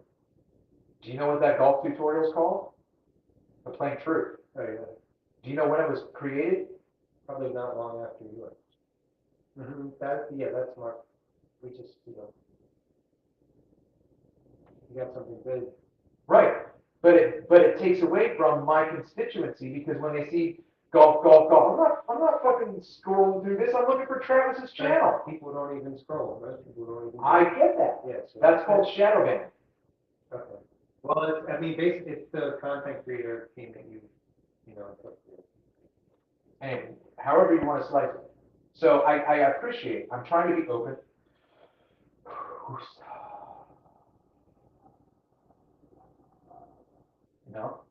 I'm trying to hear what you're saying. I absolutely hate it because I don't want to do that. I don't like that. And my friend Nachiketa, he just gets on and just talks. And he gets 100 viewers and 2-to-1 ratio on the likes. And then I know another channel that has their channel every week. They have got their program. Their podcast is 4 to 6 Central Standard, right? Monday, Wednesday, Friday. Then they actually have a show tonight. And they can't barely scrape 30 people together. And they've been doing it for over 10 years. So I appreciate what you're saying, but I don't have any confidence that one thing that I'm going to finally discover is going to be like, oh, this is going to turn the tide. What was that chick? What was her name? Amara? Is that her name? Famous streamer. The way that she did it. Hi, I see you out there. Hello, thanks for visiting. I love you. The way that she started was just, I think it was like 16 hours. I mean, she's also gorgeous, so it helps. I don't know who you're talking about. She's just one of the most successful streamers that ever did. What does she stream? Just her stuff. I don't know. I've never watched her. She's got perfect boobs, perfect everything. But she's still active? Yeah, her husband used to work her like like a slave, and that's how they got so big. But when it comes down to it, when they asked her, what was the thing that made you so big, she doesn't say it's my boobs, it's my personality thinking. She said because I stream 16 hours a day.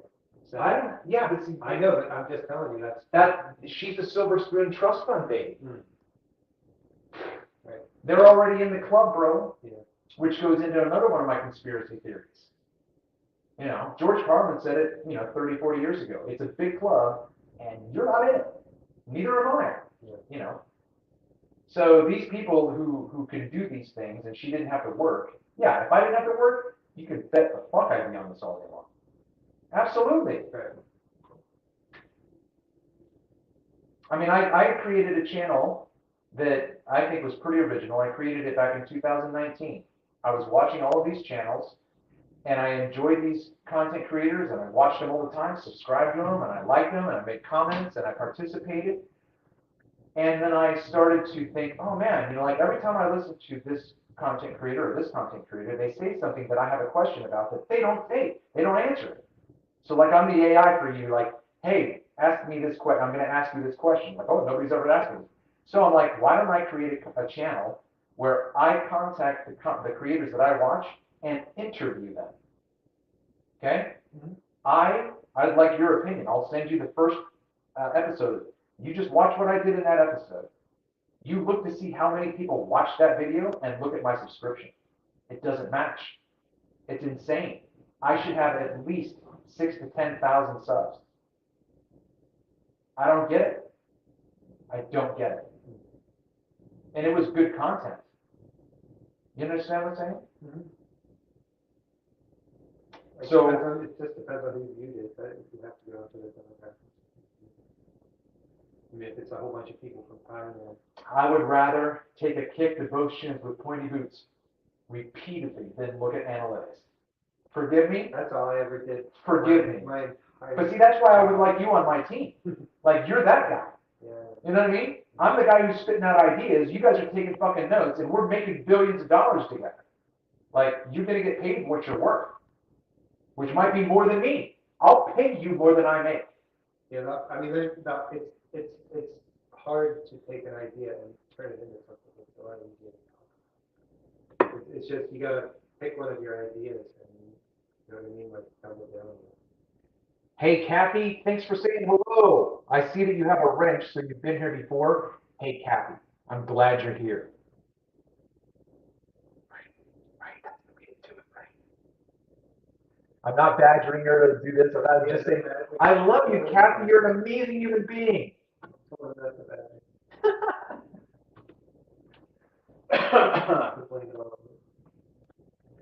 Oh, my Lanta, man. I mean, it's like, I think like we gave great examples. George Carlin, I love George Carlin, but he never once told us to subscribe or buy a CD. He couldn't give a fuck. You know, I like Dave Matthews was the first person that taught me that. When back in the day when Axl Rose would have his bodyguard, that huge black guy, would come into the crowd and take your camera and throw you out of the show for videotaping Guns N' Roses.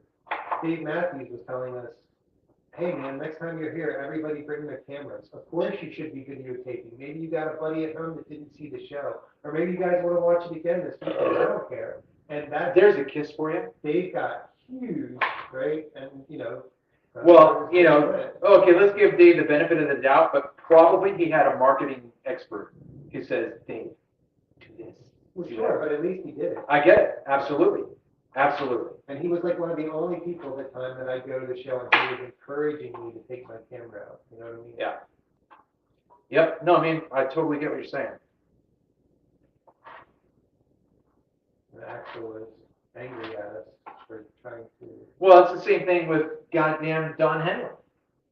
was he? No, I'm not pointing the knife at you. No music reaction channel can react to anything Oh, he yeah, does. Don. Oh, poor Don. He's fragile. Why would you do that? Because you're fragile. Why would you fucking kick your fans in the balls? Because he's rich and his ego is so small. You know what I mean? Mm-hmm. It's tragic. Yeah. Absolutely. The same thing with Led Zeppelin and shit like that. You know what I mean? Yeah. But Metallica, there was some woman playing like bagpipes or something, Metallica, and somebody wrote a comment, they got all these upvotes that said, Metallica would never like this, you should never do this, and they responded and said, we don't know this guy at all, fuck him, we love your music, you should keep doing it. that's true. That's That's how you true do it. art. That's Yeah. true art. That's how what you I'm do it. saying. Metallica showed up and watched her play bagpipes, you know Yeah. what I mean, and they commented. Yeah. That's Right. how it should go. You have to embrace it all. So I feel like the temperature in here is not the result of me. You feel like it's warm in the house? I don't know, it was freezing last night. Yeah, well, that's different. It's 72 right now on the thing, but it feels warmer than that. I was living in an apartment where it was 78 all the time. So to me, this feels amazing. Hey, Josh. Josh is the host and creator of Iron Realm Media, the one that I was telling you about. What's going on, Josh? Yep. Hitting the like is no cost to you. It is a free support. Thank you for the reminder. You are now a mod there, Josh. I'll make you a managing mod. So, yeah, I'm just hanging out with one of my housemates, Kevin. We're just chatting up about everything and anything. So, in the meantime, in between time, ain't we got fun?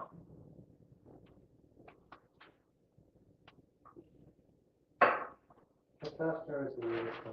You know what the best thing about it is? About what? Taking testosterone supplements? Tell me. Over the years, I had built up all these levels of anxiety, depression about like my health and other things, you know what I mean, and like my divorce and this and that and the other. And when the testosterone kicked in, about 3 or 4 weeks in, all of my anxiety and depression that I've been carrying around for decades dissolved.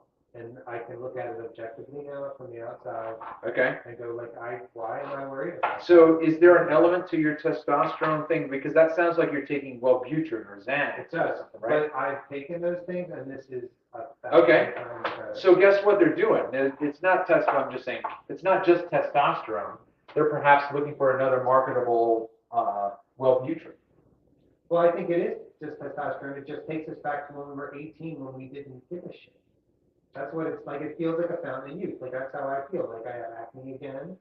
My libido's up. You know what I mean? Like everything. And so like, and I don't give a shit. Like when I was 18 and you were like, hey, let's go jump off a building. I'd be like, yeah, let's go put on a parachute and jump off. You know what I mean? Like, whereas right now we would never do the crazy stuff. Let's go drive 150 miles an hour on 695. But we wouldn't do that now. But when we were 18, at least my friends were idiots. And we did all kinds of stuff like that. We did not have a care in the world. Hey, Josh, if you're still there, who's your guest for tonight? You guys have a guest?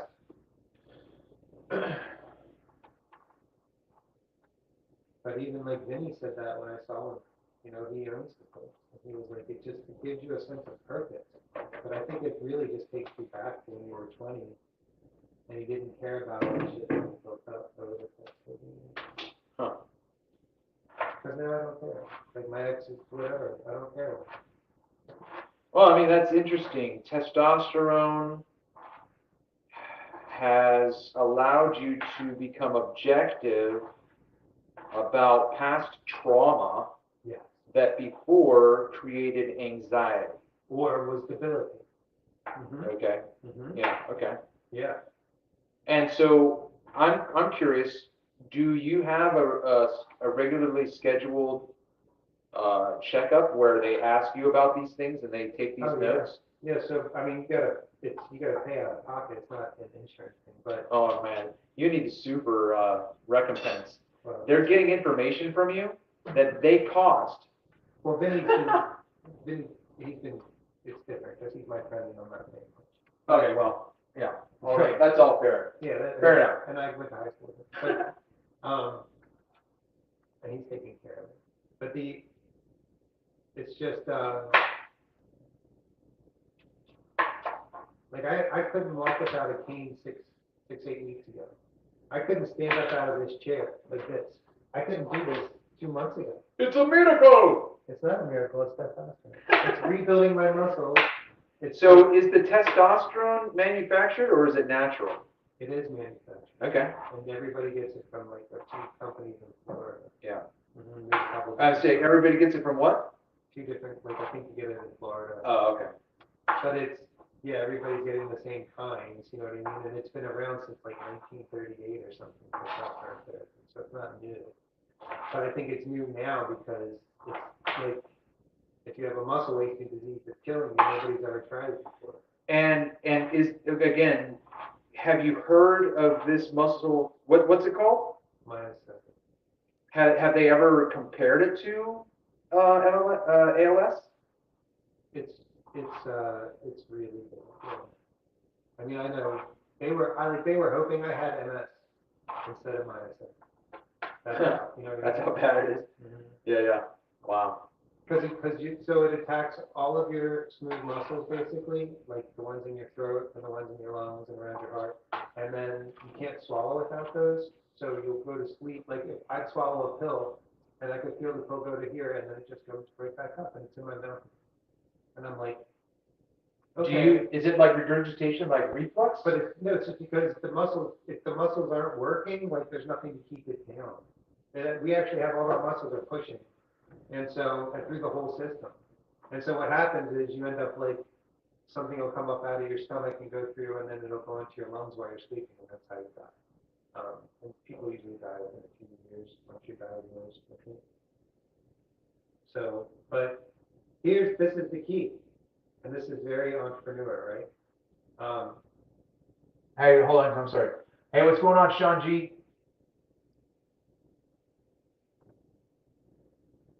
I don't know what you mean, Josh. You said scroll.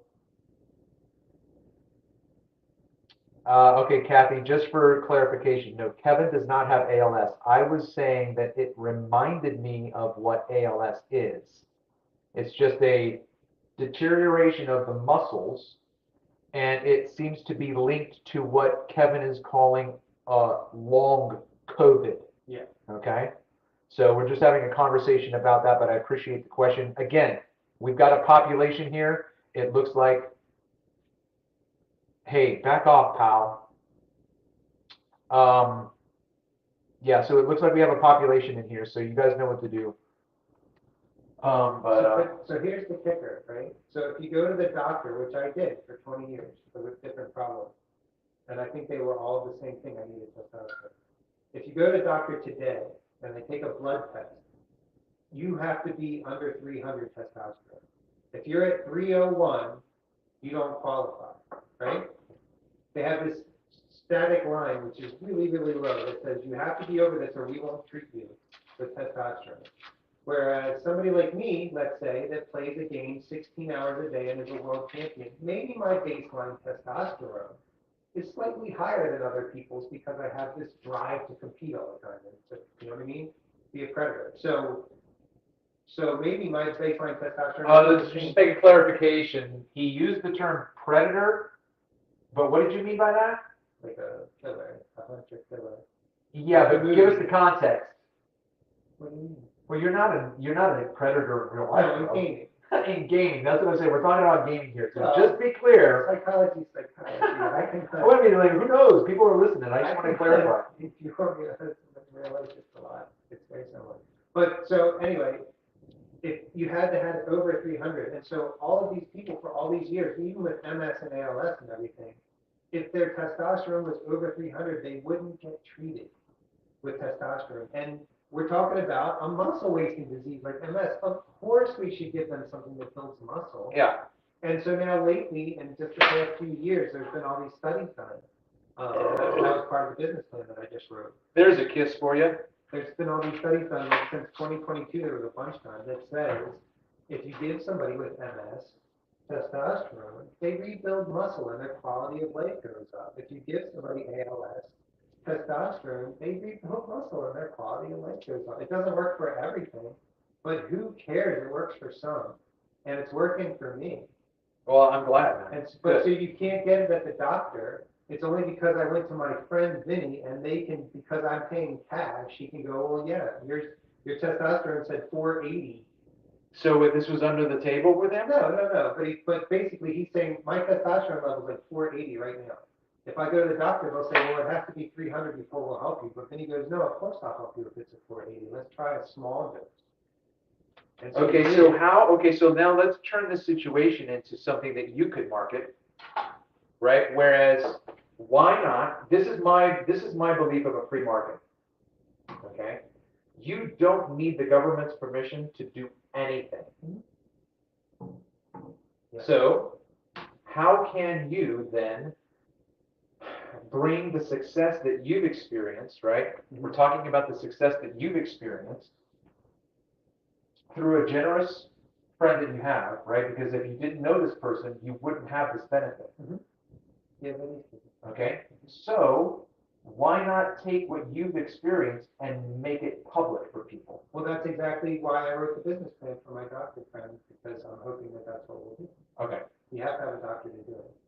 But that would be, I want to create a compassionate care clinic that acts outside of our whole medicine, because I work in Medicare. I already know the whole system inside and out. I worked on it. I worked on the laws. Like George W. Bush signed stuff that he gave to me that I had to like create into business requirements, you know what I mean? So that our claim system would work.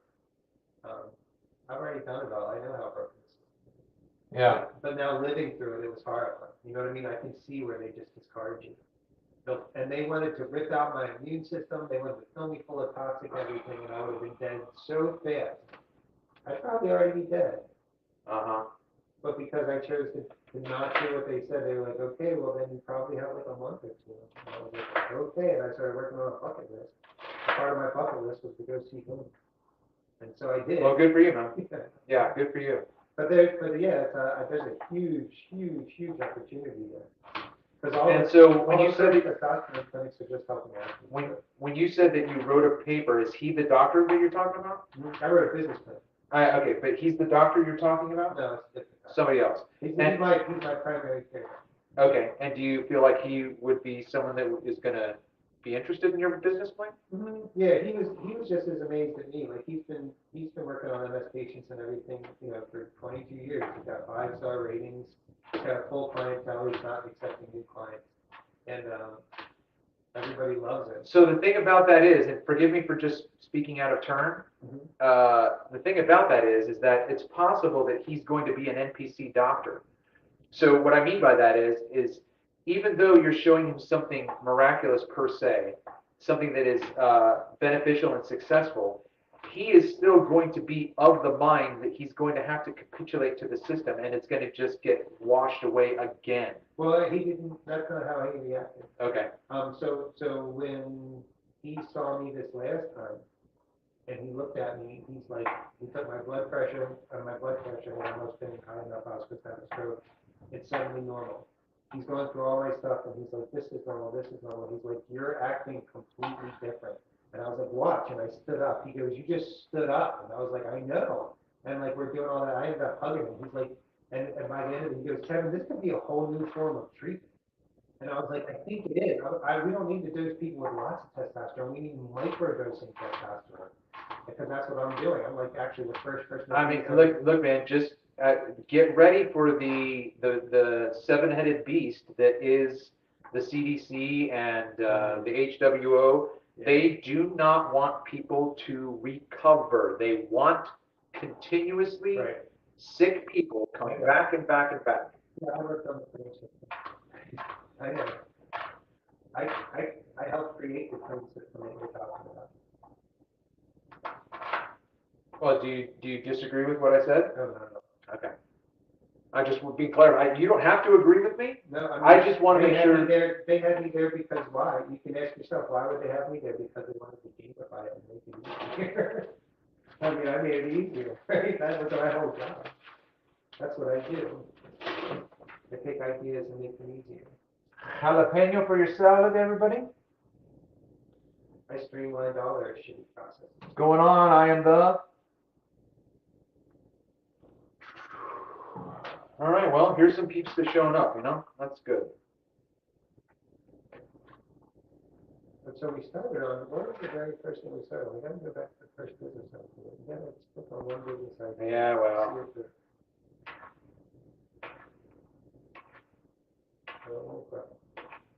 I think our first business concept that we're talking about was really the personal transportation. Paper focus is key. It's not fun, but it's key. So the thing about our reality, Kevin, in my opinion, again, they show us in the movies what should be true about us as humanity. So the movie Limitless, you seen that movie? I think so. With Bradley Cooper? I think I did. Yeah, so he takes a drug that gives him access to his entire mental faculty. He uses 100% of his brain. What's going on, brother? How's it going? Oh! Kevin, Derek, Kevin. We're all in the ball club, huh? So, if you need something to drink, I've got sparkling water. You got your own thing there. But you can have one. You're okay? All right. So, Kevin and I are just shooting the shit and trying to bring it back to the earlier discussion we were talking about personal transportation and whatnot. So, do you want to go back to that, as you're saying, or you were just messing around by saying focus on one thing? We need to focus on one. Well, we could talk about. Since I've been talking so much, you talk a lot. Well, do you go and see something crazy with the whole long COVID thing? So I have muscle wasting from long COVID. Wow. And here, I'll show you. So, it'll be easier if you guys do it. So you have 4 muscles in your thigh, right? If you think about your thigh, you touch your thigh. Quadricep, that's why they call it a quadricep. Exactly, right? And so I have 1. And the other 3 have completely atrophied, which means they're dead. They're gone. 2 years ago, my thighs looked like yours. Sure. And then I got COVID so bad, I was almost dead for like 6 months. Yeah. And then now I have this. This one is gone. And all like a whole bunch of internal ones are gone. So you're just a unisex. Absolutely. Wow. And then I just got, so my friend, LifeMed? No. Well, my friend Vinny owns LifeMed. Testosterone. All the BP guys. Yeah. And then he helped me get on testosterone, and now suddenly it's all gone. Good. I know, but like, holy shit! Everybody that's getting COVID might end up like me. Like it took years. and then it was like all of a sudden. It was all of a sudden happened, like. Yeah, like over the span of like, I mean, it's been like a year now, like I can't make fists, I can't squat, I can't do all this stuff. That's insane. And then I started taking that faster, and now suddenly I can stand up and do all kinds of stuff. But that's what we were talking about. Okay. We're talking about Yeah. It's fun being open-minded and just shooting shit. This guy, allegedly, because I haven't investigated his claim yet, but I have no need to, doubt the guy, is one of the pioneers of the fucking gaming system, like one of the early gamers. Well, he's right. I don't care. The gaming. Yeah, but in esports, that's cool. Right? Yeah. Except he was in before the bubble. That was in like when you see those old NFL movies in black and white, they only have pads on, and they're all like cleaning and stuff. And they're only making like $2,000 for the year. That's exactly 2,000. Right, I made 1,000 at one tournament. Right. And paid the rent. Right. What game was, did you have just Quake. NBA stuff? It Or? was Quake. Okay. Quake, Day of Defeat, Tribes, Call of Duty, when it all first started. Like 97 to 2003. That's cool. So I got sick.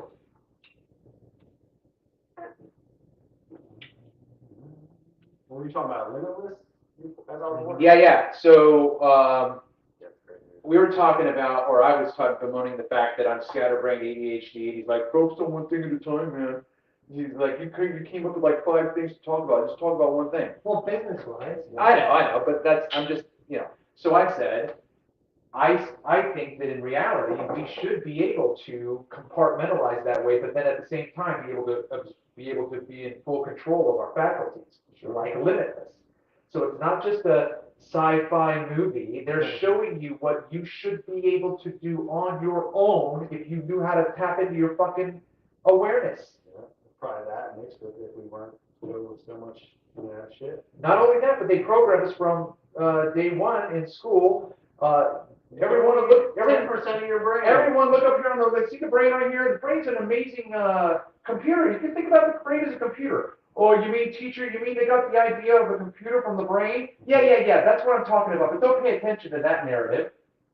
I'm going to tell you right now that your brain is a supercomputer, and you don't know how to use 90% of it. Yeah, right. So they shut you down right away from birth. Like they do not want And you they don't to teach you know what what your capacity is. Besides memory. And who told them that? The brain told them that. The brain told them that the brain was the most complex thing. No, they were given that rhetoric just like everybody else was given the rhetoric about the rhetoric about the rhetoric about the rhetoric. And here I am talking about it. That's all right. Yeah, man, one of those tools would be pretty nice. Getting to use everything, or not even just getting used to what he did with it is pretty sweet, Just the ability to learn things super fast, the ability to really read people and remember 100% of what you've ever seen or read, like that's, man, give me that one. I read all kinds of stuff, I don't remember about 5% of it. That's right. Yeah, I believe it. I mean, I've heard lots of good TRT stories. Plus, I was kind of in the fitness world, so I heard it from that side. But I know that, a lot of older guys use it just because it helps clear up the brain fog and helps clear the energy again.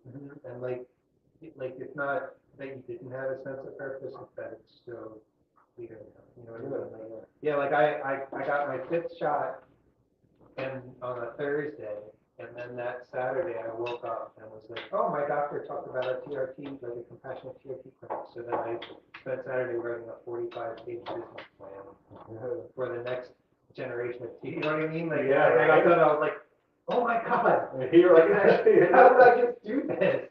But it was, I was so focused from the, testosterone. Interesting. And it takes away, like I was telling him, it's taken away almost all of my anxiety and depression, which I had a lot of. Yeah. But so I was telling my friends, I didn't tell you this yet, but I was telling my friends, it was like, if you're laying under a building, like a building literally falls on me, and you guys are standing next to me going, Kevin, just get up. And I'm like, it's a building. And you're like, you're fine, just get up. And then Superman shows up, and he lifts the building off me. How much better would I feel? right? Like, I'd be like, oh my God, I'm gonna be okay. And she'd be lift me up, yeah, you're gonna be fine, you know what I mean? And then he takes the building, throws it away, and makes sure I'm okay. That's what testosterone is. Wow. It was that drastic. Yeah, that's cool. Yeah, I can't talk about it enough. Yeah, and that's amazing. So, so I had told you a little bit about the idea that Derek brought to me. So why don't you just segue into that? I mean, it has a lot around a lot now with coaching. I mean, it's almost saturated too much on social media. You know, coach for this, coach for that, coach for everything. We like coaches. But just, I was talking to Travis about after divorce. It was like, I mean, I was just like, why? You know, I wanted to find out answers. I didn't. I mean, luckily I knew Travis and like one other divorced guy that I could talk through some of my stuff with. But I didn't know. I mean, it's taken me years to try to figure out, you know, what went wrong, what I could have done different, you know, and then just all the different questions I had that took so long to answer. You know, or if we could make that for men, where you can do the same thing for other divorced men, because it's a niche that, you know, a person invested in, and I would love to bring value to those men. But it's such a saturated market. But there's a group in Boulder, Colorado that's the #1 group that I was about. Yeah, it's awesome. Yeah, you mentioned something about you. So I mean, he said that you guys would want to do your own thing, but I like if I were you, I would, you know what I mean, I would go through Bob's course, Yeah.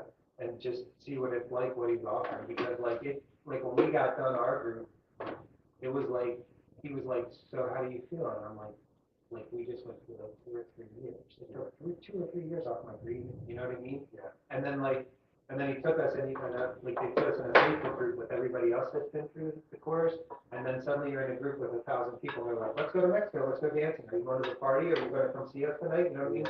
We're having everybody over on Christmas. You're coming, right, Kevin? You know what I mean? Yeah, that social circle is important. It's huge. I mean, I could call any of them right now and they would drop whatever. I could say, oh my God, I just had this horrible relationship thing. Yeah. And they drop everything and talk to me for hours. You know That's what I mean? awesome. Yeah. And then you get here and you're like, just kidding, I just wanted somebody to hang out with. Yeah. Now that you're here, it's important. Well, they would just talk to them. Yeah. But they're all in Colorado. But Colorado. That's the most cool state. it really is. It's so nice out there. Yeah, I live there. Yeah, I've only been there like 3 or 4 times, and every time I go, I'm like, oh, I'll be here. Are either of you hungry for some salad? I mean, I'll eat a little bit. Don't want to twist your arm, bro. Well, I mean, I'm curious now. You've been working on it over there. What's kind of I know, I should get some recognition. And if you don't like jalapenos, I cut them large enough for you to. That was the dude from my condo.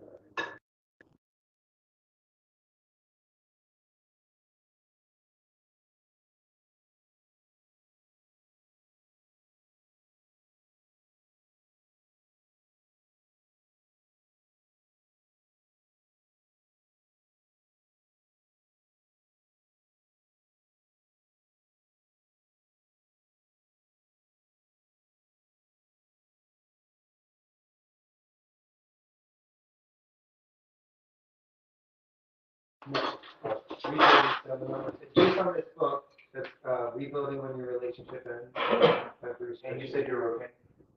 Yeah. Do you want some? And he was a counselor in Boulder who used to do couples counseling, and he did thousands and thousands and thousands of couples, and then he started to see the pattern. He wrote the book, and you read the book, and at some point, like even me and my ex did, you go, oh my God, there we are, and it's painful. You know what I mean? Like there we are. Yeah. But then I read the whole book, and my therapist at the time was going, so maybe you should go, you know, there's a seminar, Kevin, maybe you should go. And I'm like, okay, I'll think about it. And the next week I went in, she's like, did you read the book? I'm like, yeah, she's like, I'm like, no. And the third week I went, and she's like, so there's a seminar, Kevin. And we talked about that, and I was like, yes. And she was like, here's Bob's phone number, and you know what I mean? And so I eventually went. But it was the best thing, like, it was the hardest thing I ever did, because it is so open. You know what I mean? They put you through like, it's like AA, like a 10-step program. Yeah. And you write like a grief letter, an anger letter, and do all these different things. But by the end of it, you realize, holy shit, like, I'm so much better for it. Have you done AA? No. I don't have a problem with alcohol. I did MA after I got that drug test negative, I had to go to marijuana. They made you go to a, how long did you have to do that for? I had to do like 10 sessions. Oh my God. But it was online, and so it was a Zoom thing. And I also had to do like 2 therapy sessions with Was that through Clearinghouse? youth counselor. Well, it's through the state of Maryland, what I had to do to get my license back through the Clearinghouse. Yeah. I forgot cucumbers. You want some cucumbers? Marijuana, man, lots of people in Colorado are really screwed up from marijuana. Suicide, I was really sick. Luckily, that's never been my problem. Marijuana's the other way for me, so I feel better about everything. Because I didn't smoke anything until I came back from Iraq. I went to Iraq, and I was dealing with some PTSD, and one of my friends was like, I think it's helped me. So I smoked, and then I got hooked, because I was like, I chill out. So I was paranoid about stuff. It's like if you're doing edibles and a few ounces a week, and concentrates and stuff, it takes you. Hey, Daryl's sending me a new care package. All right. Yeah, I don't really do edibles that much. I just smoke when I get home, relax in the day and before I go to bed. But I do want to stop it actually. I like to take breaks for a while, every once in a while.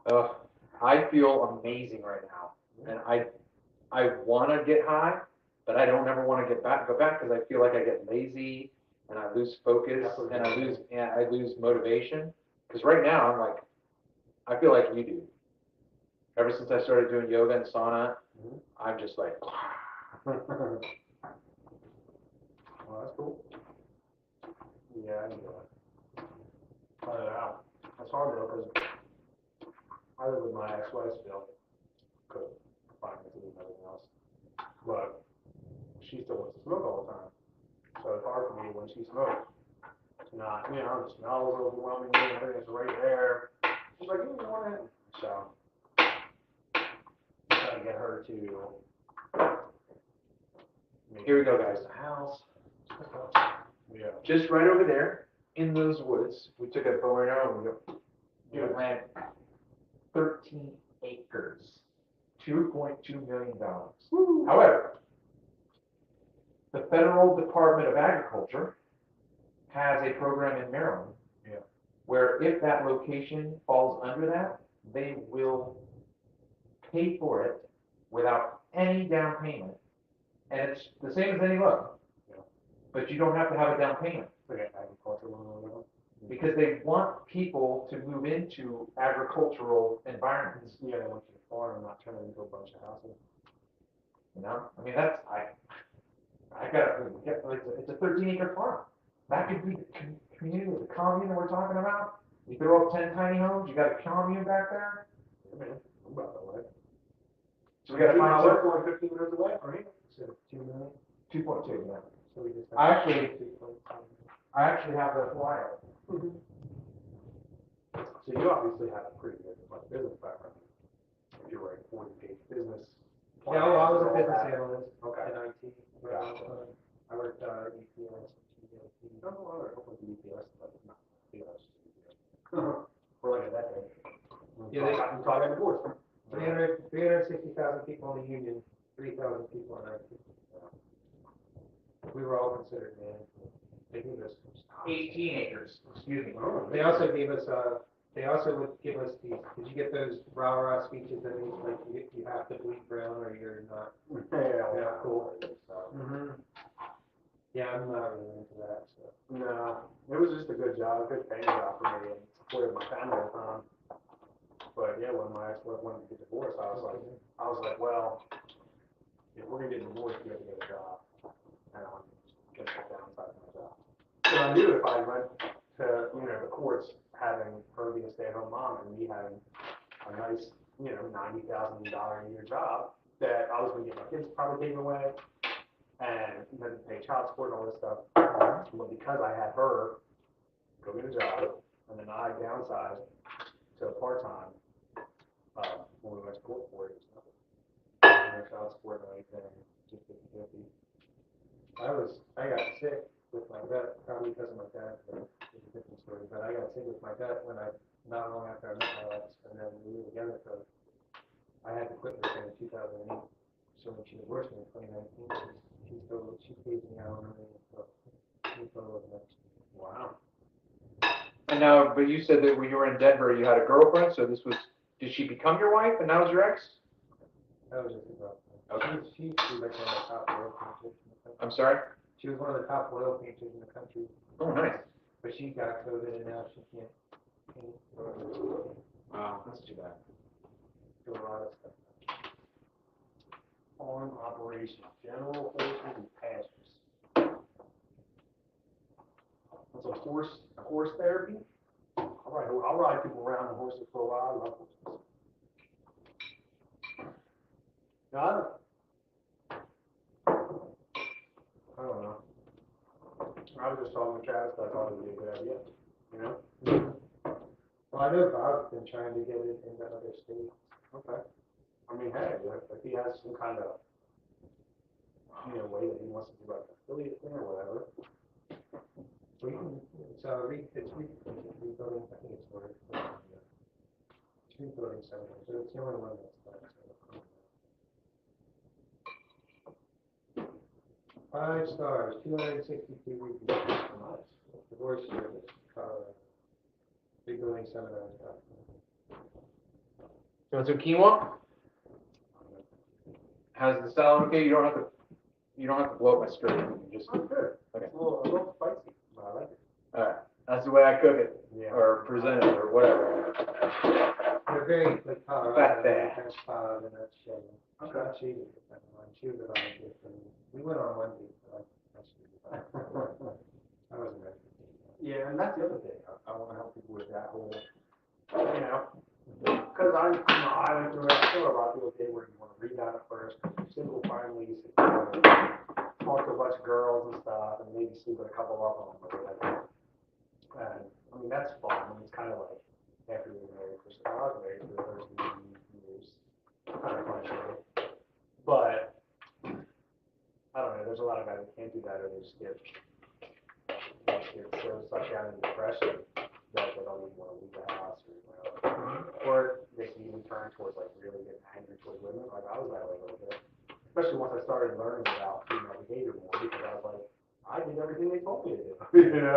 I did the American dream. I made it so she could be a stay-at-home wife. I did everything she wanted. I helped clean, take care of kids after I was work. And You were a great guy. And I did the opposite. I got sick, and she didn't get anything she signed up for, right? She signed up for the Star Gamer, Star Business Awards, and I got sick and didn't do anything, and it still ended the same. Yeah, so you just never know. And that's part of it, just to teach guys that it's okay. It's not, I mean, everything, we all have to learn how to take responsibility for ourselves and what happens in our lives, but it's not always, people get so hard on themselves. Well, it takes a village. Yeah. It does, for everything. And people don't, around here, there's no village. Yeah. But that's the thing, like, so Bob does it in groups of like 40 people, and it's a 10-week thing, right? And then, there's like a small break, and he'll have like a huge party, and then the new group gets introduced to all the old groups. So it would take a while to build it, but I remember there was a day me and Juan were hanging out, and he takes me to this bar. He's like, "No, we're gonna go see RB, whatever, at this bar. I'm gonna introduce you to some people." Mm-hmm. And we walk in, and there's 2 people, and they're from RB 87, but I didn't know them, so I got introduced to them. They're like, "Well, sit down." We're like, "No, we're looking for somebody else." We turn around, there's like 7 people from RB 93, but we weren't there to see them. Yeah, And they're like, "Sit down here, we have food and everything." And so we actually drank a beer and ate some food. And then we get up, we find, and then there's more people. And then you look, and I'm like, well, half the bar is from our divorce group. Right. And you can sit down with any of them, and they'll just be like, "What's your name? You're from RB?" Yeah, how about we're having? Because, when you go through that, like, it's traumatic to go through. Well, that's post-traumatic stress disorder, and you got comrades in arms, right? And you go through the 10-step program, which is really like, I don't know, there's no better word, like vulnerable. You know what I mean? Around people that you don't want to be vulnerable around. Yeah, that's something that helps. And then Especially now you're not going to be judged. Yeah, like now I don't have to be vulnerable about anybody, because if I have to do that, I can go to somebody from my divorce group and talk to them. I'm not going to y'all. You know what I mean? Yeah. Well, I think the unfortunate side effect of relationships is that there is that aspect in which we're jaded to do that with another person again. Yeah, So you're talking about the safety that you have in the group that you're talking about, which I think is amazing. But I think that we all do. What I was saying, I ran this by a girl today in my one of my Uber rides, and this piggybacks a little bit on what you and I were talking about before with her and the application for the relationship app. So I said to this woman, I said, let's do an experiment. I have a question I want you to ask. So I said, imagine you don't have a relationship right now, but you want one in the future.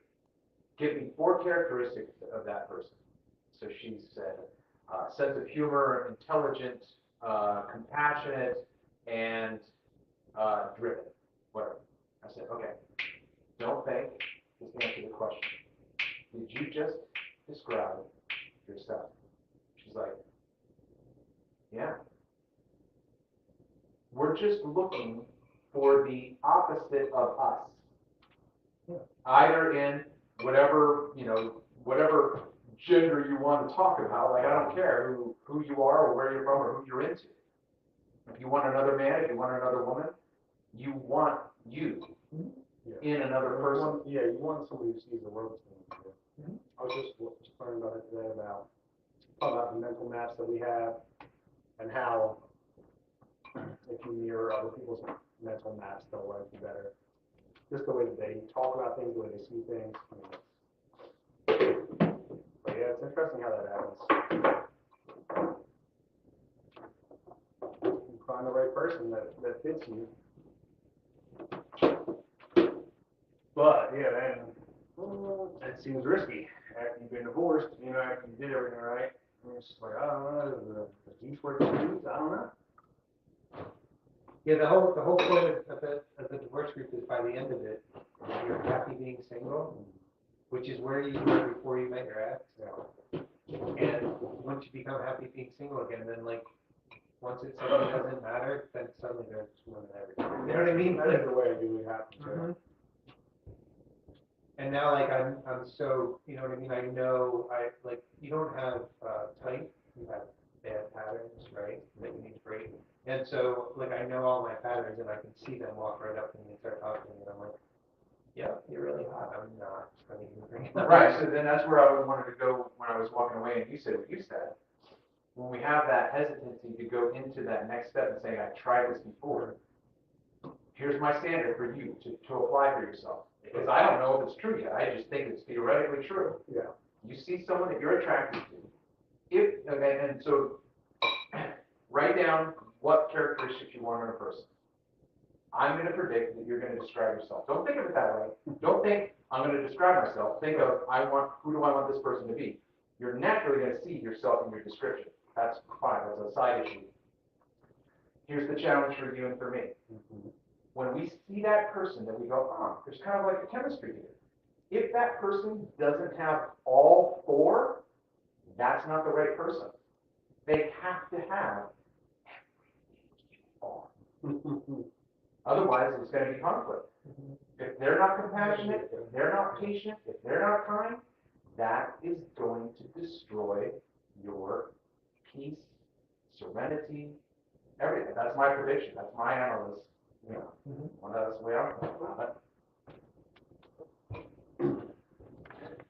A lot of people pick the opposites on purpose, just because they feel something in us that we didn't have, that's like what they inspire in us or whatever.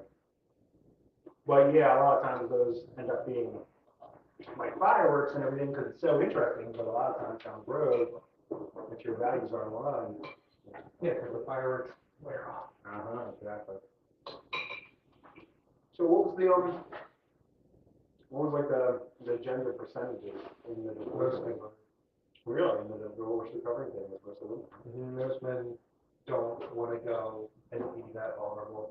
You know what I mean? Write an anger letter, write a grief letter, figure out what your mask is, get rid of it in front of everybody. You know what I mean? Yeah. I remember Juan was reading, he was reading his goodbye letter, and it starts off and he just starts talking, and he's just like, oh, it's nothing, and he's like, so on the day you died, and that's when you realize he's a widow, you know what I mean? And then everything changes, and you're like, oh my God. So it's like just to hear, just to be able to say goodbye to somebody who never, you know, and to get all your anger out, you know, here's all the shit I'm mad about that we're not gonna do, and said we were gonna do. Once you finally do it, and then you do it to a group of people who are either like crying or cheering, like if it's an anger letter, they're all like, yeah, you know what I mean? And if it's like, you know, you break down in tears here about it, but once you go through it yourself, then like, you move on in a way that other people don't.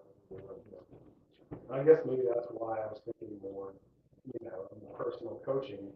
Not so much that something like that isn't like useful or, you know, really important, but like you said, a lot of the guys won't do that, especially in front of people. But if they just had another guy that they trusted with them, who said, hey, you know, whatever.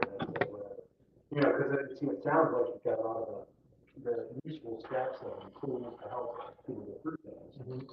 Well, and he did that. He eventually made a men's group, but you have to go through the first thing. There's groups after that, but you have to go through the first group. But yeah, he did. He started a men's group, and that was apparently his group was very successful. They were all really good for each other. Yeah, I didn't think it. They invited me. Yeah, I can also see how doing that in front of a group that has a lot of women is more like it's going down less down the route of blaming women for things because you see a lot of their side of the story, you know, which when you first get forced and you're angry and you're, you know, the algorithms online always give us more of what's wrong and stuff. And so you see all the other men like, oh, I got what I did, and they for my kids, and she took all my money. Oh, you just see it over and over again, and you start getting angry. I know I did it at first. Why is it gonna be like this? Why are we like this? But the longer you look at it, I'm just realize everyone has reasons for things. It's just, Yeah. We sat around, you know, like 40 people turned their chairs, and we're all facing each other. And people are going through their anger at it. And as they're reading it, you know, and you're not speaking and not doing anything, you're hearing something you did to your ex. You know, That's great. why did I ever do that? You know what I Yeah. mean? But they're still reading their thing, and you're trying to like pay attention at the same time. Put the sledgehammer to their head. Yeah, I Why think did I that's ever great. say that to her? Yeah. And you get all these different perspectives from all these people about, you know, you were the villain, but then you were the good guy, and they're talking about, you know what I mean? It sounds like they're talking about you. you know, Well, I think that that's a part of it too, because, you know, I don't know about you guys, but my experience with my ex in the marriage was that I was accused of being a narcissist. I was accused of gaslighting. I was accused of lying. I was accused of all of these things that when I'm young and I'm trying to figure this stuff out, I'm like, I don't know who she's talking about. No. So then I'm like, am I really that way? So then I'd start to question my own sanity. Because whenever I have a relationship with him or you or her or her or her, I don't have conflict with them. The only person I had conflict was her. And I didn't get that for the longest time. Didn't understand that. And finally, at one point when we were far enough into the marriage, and she was pointing the finger at me, and she got done, and I said, you're describing yourself. Right, You're projecting, we'll see you next Tuesday. You spot it, you can't spot something in somebody else. Like, I don't even know what you're talking about. Like, this is not what I do. I don't do this. You know? So then, part of what I hear when you brought up your thing about this, I'm like, I want to be that kind of a mouthpiece for a 23-year-old who feels like she doesn't, understand why she's being accused of being a narcissist. You know, that kind of like, a lot of guys don't even know that language and stuff. Exactly. That's true too. They never learned about what narcissists do. I mean, I didn't really know. I mean, I had been the victim of gaslighting a million times, but I never knew what it was or like how to spot it or how to deal with it. It was an interesting thing. There was a guy that I was volunteer for history. Derek, are you peeing on water too, or I can get you some. What do you need? You want flat water or you want sparkling? Flat. Okay. I like the flat water. Do you need ice in it? No. Okay. So we're on this hike and. You want lemon? Sorry. No. Okay. I- And this guy that I was on, he goes, Kevin, so answer me a question real fast. And I'm like, what? He goes, was your ex a narcissist? I said, yes, she was. He goes, so that's 17 of 17. How is that possible, Kevin? I'm like, what? He goes, every person I asked from this group said that their ex was a narcissist. I'm like, I don't know. He would go there, you know? But like, that's a lot of the people that end up there end up there because they had to deal with that kind of stuff, you know, losing their mind. Yeah. That somebody they cared about so much could just. I know. It kills me, man.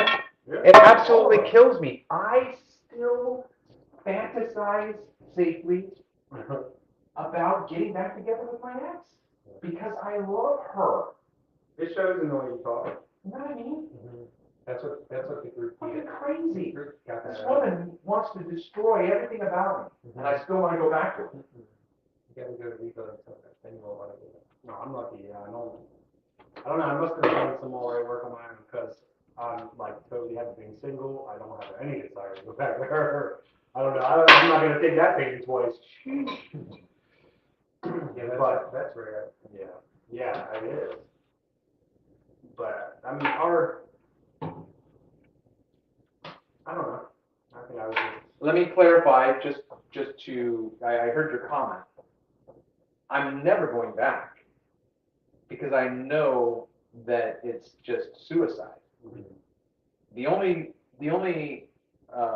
caveat that I would say is if she came to me and said, hey, Travis, listen, I think that there are some things I need to work on that I think were my big problems during our, you know, like, if that ever came about, I'd be like kind of interested to hear and see what happens. Because to me, that's growth. You know what I mean? Yeah, but that's the stuff that you can do now. But will she ever do that? Well, who knows? I mean, it's only 6 years into it, you know, we're only 52.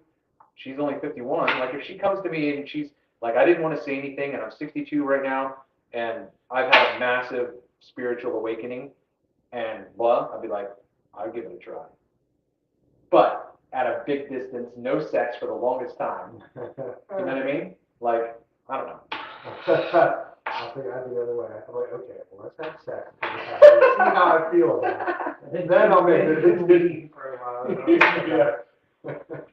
And then when our shit rears its ugly head.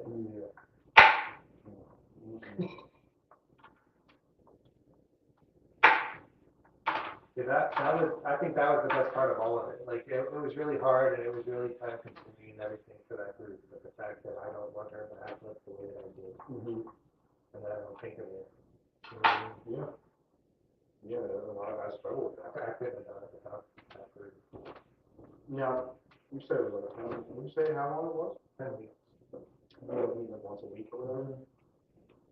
And then at the end of 10 weeks, they have some big party, like a big like concert or something, and then everybody that's already done it show up.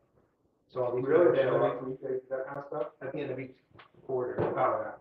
Oh, cool. Spring, between summer, picnic, winter. That's nice. concert. Yeah, a lot of people after divorce, they get stuck in being by themselves and they don't have people around them. Well, the big thing is, yeah, like I said, they put you into that Facebook group with everybody that's gone through it, and that's over like 1,500 people now. Yeah. And then there's been like, you know, groups that have splintered off from that. Yeah. And so like, you know, there's huge groups of people that if I went back to Colorado, like if we got on a plane and got there in 6 hours from now, I could have us all in the party like within an hour. You know what I mean? Like it's ridiculous. Nice, I like it. Yeah. Yeah, I wish I could afford this. That's beautiful. Oh, that's the stuff that you're making on Facebook? Uh-huh. The Black Beauty? Take away. Ooh, that smells really good, actually. Right? That smells really good. If you don't mind, does it blend into your skin? Yeah, pretty much. I mean, like black skin. No, there is. But the thing is that, like, I didn't think about that. I'd have to look at a lighter colored shirt that I wear to the gym and see what happens to it. I'm not really worried about that. Of course, I can modify it. It doesn't have to have the charcoal in it, or as much as I put in. But you know, it's a work in progress. Yeah. So Better than putting all of that normal stuff on your own. what I was using for the past 6 years was just straight baking soda, just dusting my pit with it. And that worked fine. I was gonna say, you don't stink, so I know, but see, it must be all right. I wanted to turn tables, and that is, I didn't want to stink, but I also wanted to smell good. Yeah. And that's what the deodorant. Sure. Makes sense.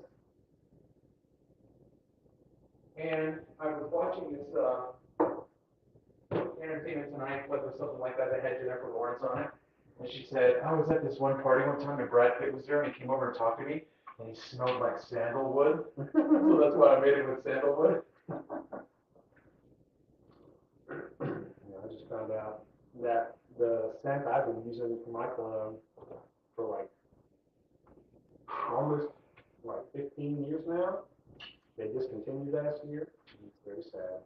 And now there's like ones online that are all like $275. Man, I can make you cologne, bro. Yeah, but you can't make this one, man. Come on. What does it smell like? Is Victoria's Secret for him called Very Sexy. And I never got so many compliments on a smell in my life. Like nothing, but that smell got me like 6 or 7. And it's People say, discontinued. "Oh, you smell so good." Yeah, yep, they discontinued it. Oh, That's weird. It's an investment. You spend $275 and then you do a drop or whatever. yeah, that's what I'm gonna do. I'm gonna have to get some because, and the way I look at it now, this just makes my own scent even more rare, you know, with people. So it would kind of be like my signature. Mm-hmm. People would know you when you walk in the room. Exactly. Derek there. Mm-hmm. Well, I've been there once or twice. Oh, yeah. The one down Bel Air Road, the one you're talking about? When it was in Canton, Yeah. They're nice. They've got some good live music. When they first reopened back up from whatever it was before, like a couple of years ago, it was a different thing. But yeah, when they reopened, they had live music there a couple times. It's too loud. Too loud. It is loud. You can't really talk much. You need to be like on the outside stuff. That's what they talk. that's not even anybody else. I'm not Patrick. Adam just walked in. He's basically a troll that'll just camp in his, you might not see him ever, but I guess it's the same thing to be said about me at times. So what brought you over here to Maryland? So this is all on this road, but I got sick with some gut stuff that nobody could diagnose, so when I went to Top at Hopkins, top guy at Hopkins was trained by Dr. Kern of Kern's disease. Mm-hmm. He couldn't diagnose me, so he assumed it was my dad's work. My dad was a chemical weapons specialist. But I was dying then. Here, I look like a shake. And so me and my ex went to Colorado. That's what I look like when I got to Colorado. But you can kind of see the zombie in me, right? Like, maybe it's not much different. You look like David Byrne. Well, I mean, the haunted look in my eyes is really good. But I was gonna die, and then I got there, and marijuana helped some, but then eventually I got on CBD, and I would like, eat that, and it would come right back out the same. But then I got on CBD, and suddenly I started digesting. And like a week later, I was like, oh my God, I feel so much better. I'm gonna start my businesses again. I'm gonna get the job. I'm gonna do it. Blah, blah, blah. And my ex goes, great. So I'm gonna work. Keep that, homie. Mm-hmm. I mean, at least she stayed till I was better. Yeah, I mean, that's better than most. A lot of them will just roll out. Mm-hmm. She That- waited. That better or worse sickness in the hell doesn't count much. Well, she was cheating for a few years, but I mean, I was so sick I didn't, consider. I was just trying not to die, but then when I got better, she left. So then I went to the divorce group, and I made this whole new huge group. So I stayed out there for a few years with them, and stayed that woman and everything, and then decided I need to come back and see my parents and my friends after COVID. Okay. So they live over here. Mm-hmm. Everybody lives pretty much in Mount right now. From Parkville, everything from Parkville. Yeah. I mean, I'm down there close to Parkville now, and I'm trying to move out here. It's getting worse and worse. The city's just expanding out. And that's why I got this job with you. Wanted to work my way up this way. But I had like plenty of money, and then, I mean, just coming here, just my car, like in Colorado, they just don't care. You know what I mean? Like, I can have all these different things, the car's fine, it runs, it's fine, but here, I had to bring out everything, it was like 6,000 just to get the car to be able to come in Maryland, you know what I mean? It was like thing after thing after thing, I spent so much money. That's why we say fuck the government. And you don't tell them that it's your car, you put fake plates on it so they leave you alone. You don't get it inspected, you don't get it registered. And when they come after you, you call me because I know how to deal with it. But yeah, that's just ridiculous. What you're talking about is absolutely, you know, so what, states' rights, so Colorado says, yeah, well, it doesn't matter. And when we get here, it matters. You're like, well, I don't have to do it in Colorado. They're like, so go back to Colorado. If you want to be here, Maryland loves everything that's called, and their fees and fines.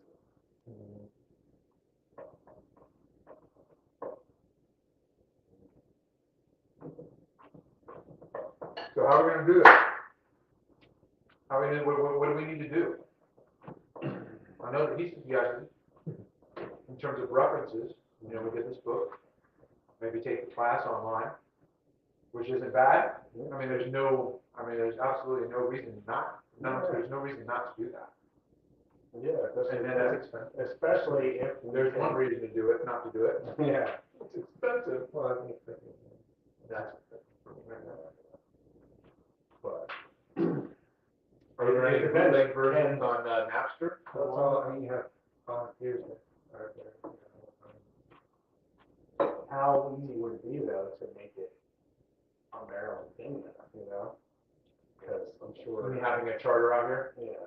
'Cause it would be good. Well, I know he's trying to expand into other states now. I don't know much about it because I haven't talked about it in a couple of years, no shit, but I know that it's going on. Yeah, well, that's what I'm saying, like, if we could, if that's a thing that they can think about doing, we could, but if they're not really interested in that, then, yeah, it's good to learn. Well, I think, And to get the model of how they do it. yeah, I mean, I think that's, you know, people in Colorado are much different than people in Maryland. And so, right, and I mean, like Bob and Shay are the epitome of like kind of hippie West Coast. And so, you know, if you're not gonna do it their way, they're probably not gonna want to endorse it. Yeah, well, But at the same time, there's still a lot to learn. yeah, and that's the thing, I think that's one thing shit that we have to find out, like, because otherwise we can just go through it and learn it and benefit, and then try to make a similar system here that can support people. Or if they want to expand their reach, then, you know, we can do something like that. I mean, the way to think about it, like at first they just did one group every quarter, and then they were doing like 2 groups every quarter, but they're up to like, they're probably close to 200 groups, 40 people each, so that's 8,000 people, you know what I mean, like over how many years? Yeah. I mean, there's people that are like, oh yeah, I'm to RP looking at you, like, they're like in 20,000, you're like, what? Like, that's impossible. Yeah, and it's not like divorces are going down, though. 50% of everybody that gets married gets divorced, so there's always a new business. And then it goes up 10 or 20% for the second one, then it goes up again. If you've been divorced twice, then the next one goes 80%.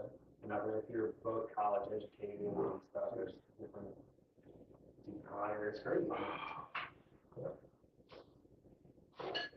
Because like my ex, right, like we met in IT, we both made tons of money, and I got sick, but I always broke up. She still makes tons of money, you know what I mean? Like, she doesn't need a guy. Yeah. She can go kill for her. She's not a guy yet. That's what I'm manifesting, some sugar mama.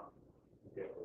I mean, seriously, if you have a woman in this day and age who's confident in herself and falls in love with you and doesn't care that you're an Uber driver, like, that, I could be set with that, you know what I mean? Mm-hmm. I don't know. Yeah, I don't know a lot of women like that either. I used to, but she was a left-wing nut job who couldn't handle my way of thinking. Actually, I do know women like that, but they were all under the first group, because they're in the exact same place and they understand. Yeah. It's like, then you're like, okay, well, we're both divorced. If we get married or anything, you know, it's like, No, yeah, they're nice women, but statistically, Yeah. it's dangerous. That's the thing. It's just too dangerous. One, I just won't ever get married. Yeah, I don't have any problem with relationships Right. as much. I'm not a big fan of cohabitation anymore. That's a big thing too, like, yeah, nobody wants to give up their house in a divorce group, like, they'll even get married and make the other person keep their house, and they're like, no, he stays there, he comes over. But he doesn't really, this is mine. Yeah, right. Yeah, everybody. Anybody ever tell you that you look like David Byrne? Mm-mm. Well, I'm the first one then. Now that I've said it from your ID, I can see, like, your eyes pretty primarily. But, Well, then he was, like, we should do this, what's wrong? is that what Barbara Bush had? Remember she always looked surprised all the time? Surprised at your choice. Mine used to be like that. Picking out. But that, yeah, This guy? no, Yeah, I can see that a little bit. Shave his head. Yeah, just shave his head.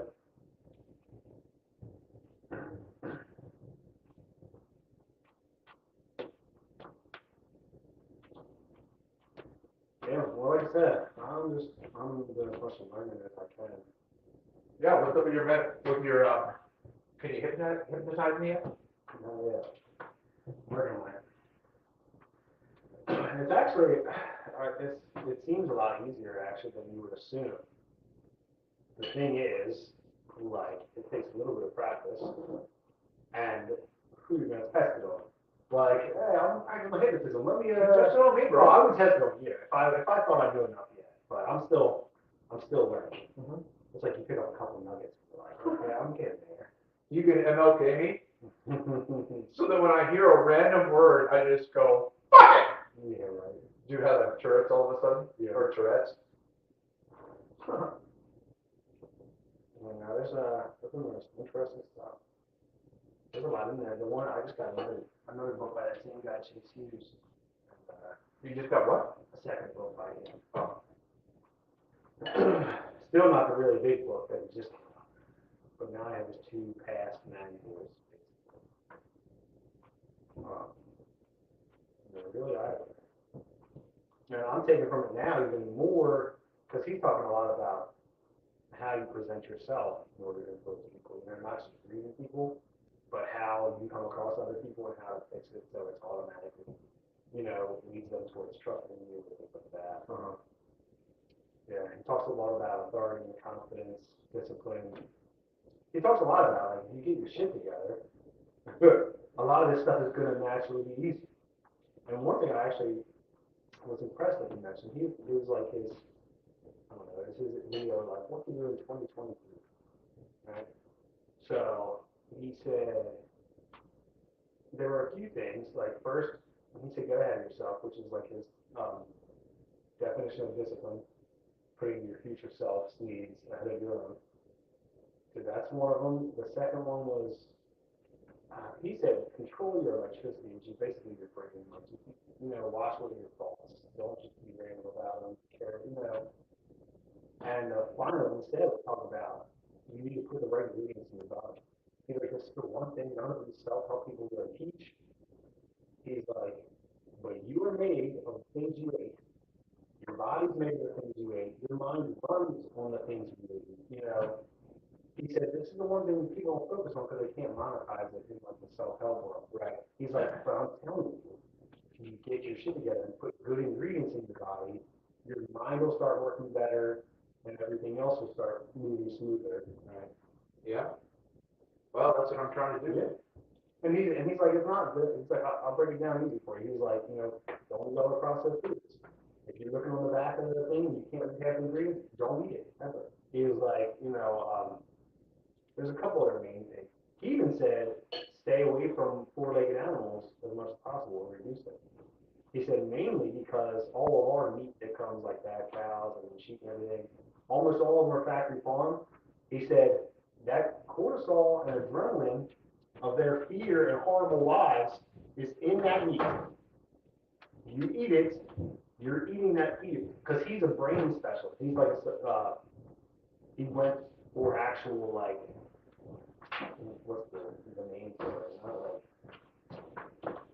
not psychology, but like brain physiology.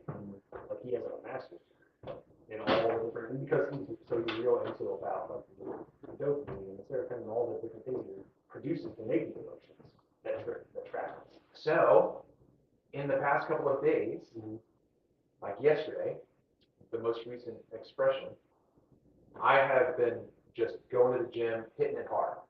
And I was exhausted. My body was just like, dude, I'm fucking great.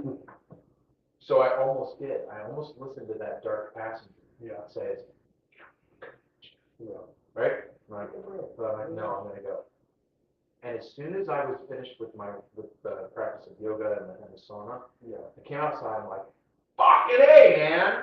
I feel amazing. So I was like, remember this feeling, right? This is an imprint, so that you should never turn back, right? I don't ever want to go back. It's like, I'm on a mountaintop experience right now, right?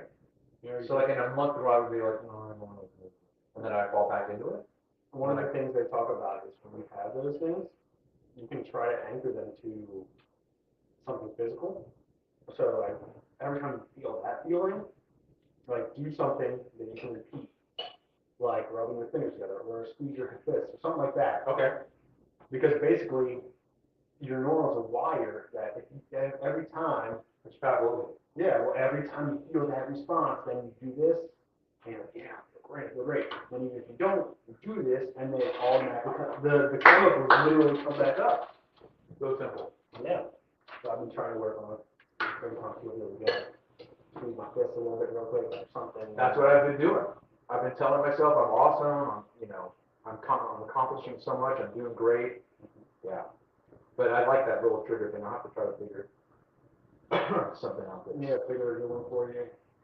Even if it's just like a snap or anything you would normally do, but just you're trying to anchor to that feeling. That's interesting. That would almost I would almost have to think about what I do naturally all the time with my hands, which is what I'm doing right now. Like I'm expressive this way with my hands. Yeah. Almost to a point of like obnoxiousness, I think. Just doing like touching one of your fingers to your thumb, like the same one every time. Like that or whatever, your old wedding thing, anything like that, just as long as it's the same thing every time. Then because he said it basically works in reverse too. If every time you feel that way, you do that, then in the future, every time you do that, it's naturally going to make you feel that way.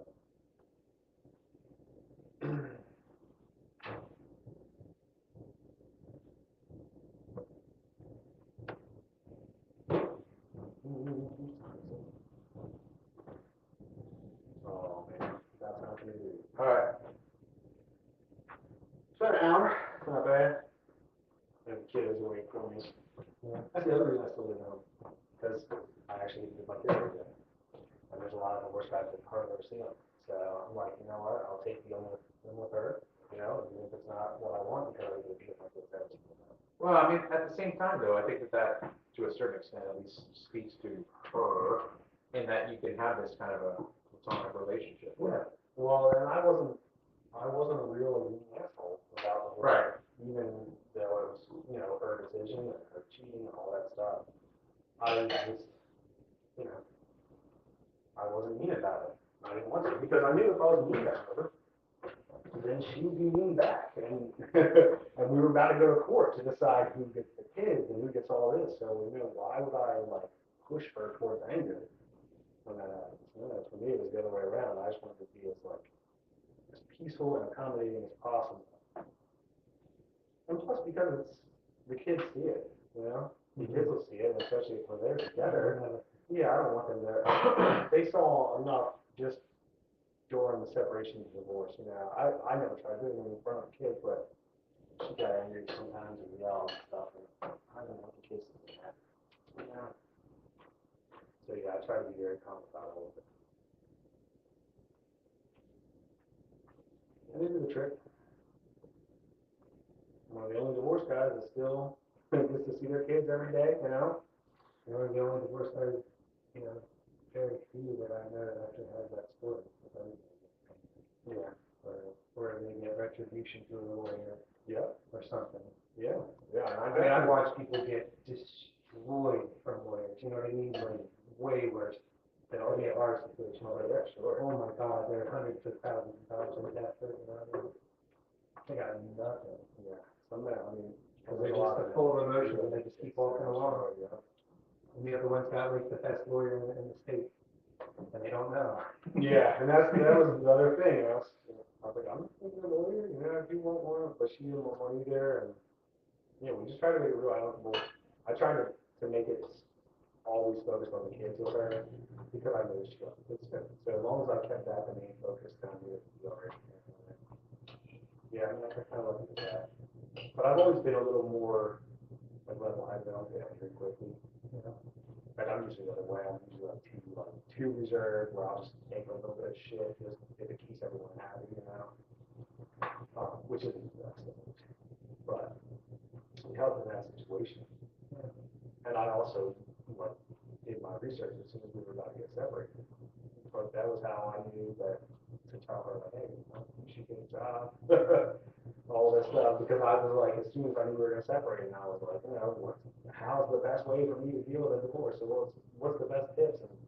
And getting together with little men's groups on Facebook or Instagram or whatever, just hearing from other guys what they went through, what the problems they had, and then so how could I not have that? Man, you were already ahead of the game. I tried.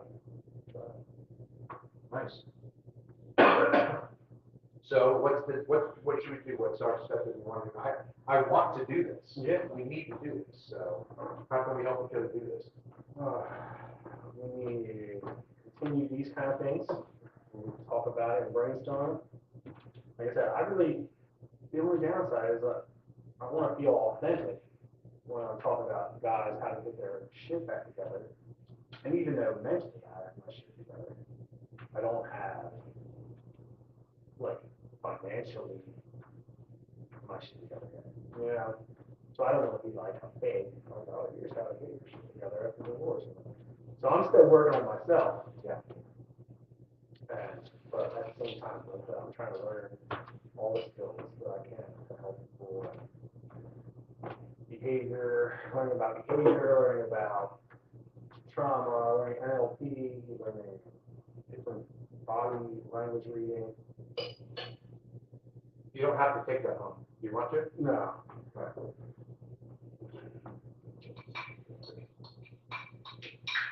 So are you? Yeah, they have, I mean, stuff that I can't imagine any of my friends out here doing, like, we were watching Renee Brown, you know what I mean? Like, have you ever heard of her, like, Renee Brown? Renee, I think her name, isn't it? I can't remember. She's like the biggest woman to speak on vulnerability ever. Okay. So you have to sit, you sit there and listen to like an hour-long thing, it's just like, it's brutal, you know what I mean? I don't know, for like a guy, it seems brutal, but there's really good messages in it, you know what I mean? Yeah. Well, that's what I'm saying. Can we take that general idea? Well, I mean, can we just take that idea of what they did with the recovery groups and do it? And we can do it here. That's what we can figure out. Well, I don't think anything, so Bob and Shay are both therapists. Like I said, Shay was one of the top divorce therapists in Boulder.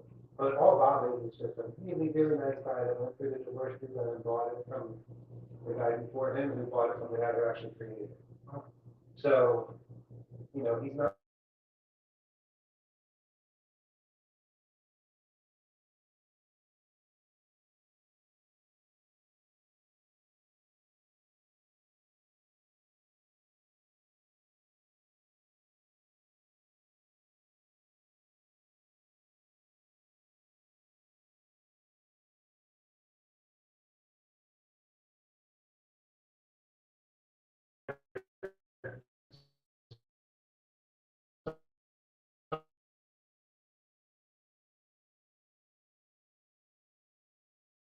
We had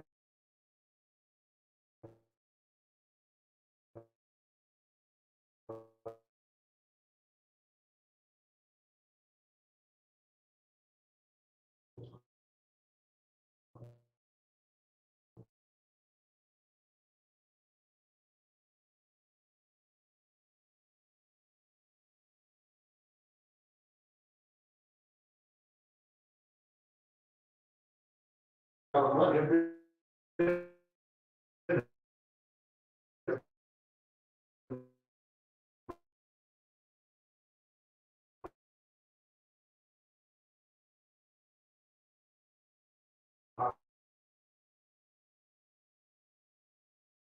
When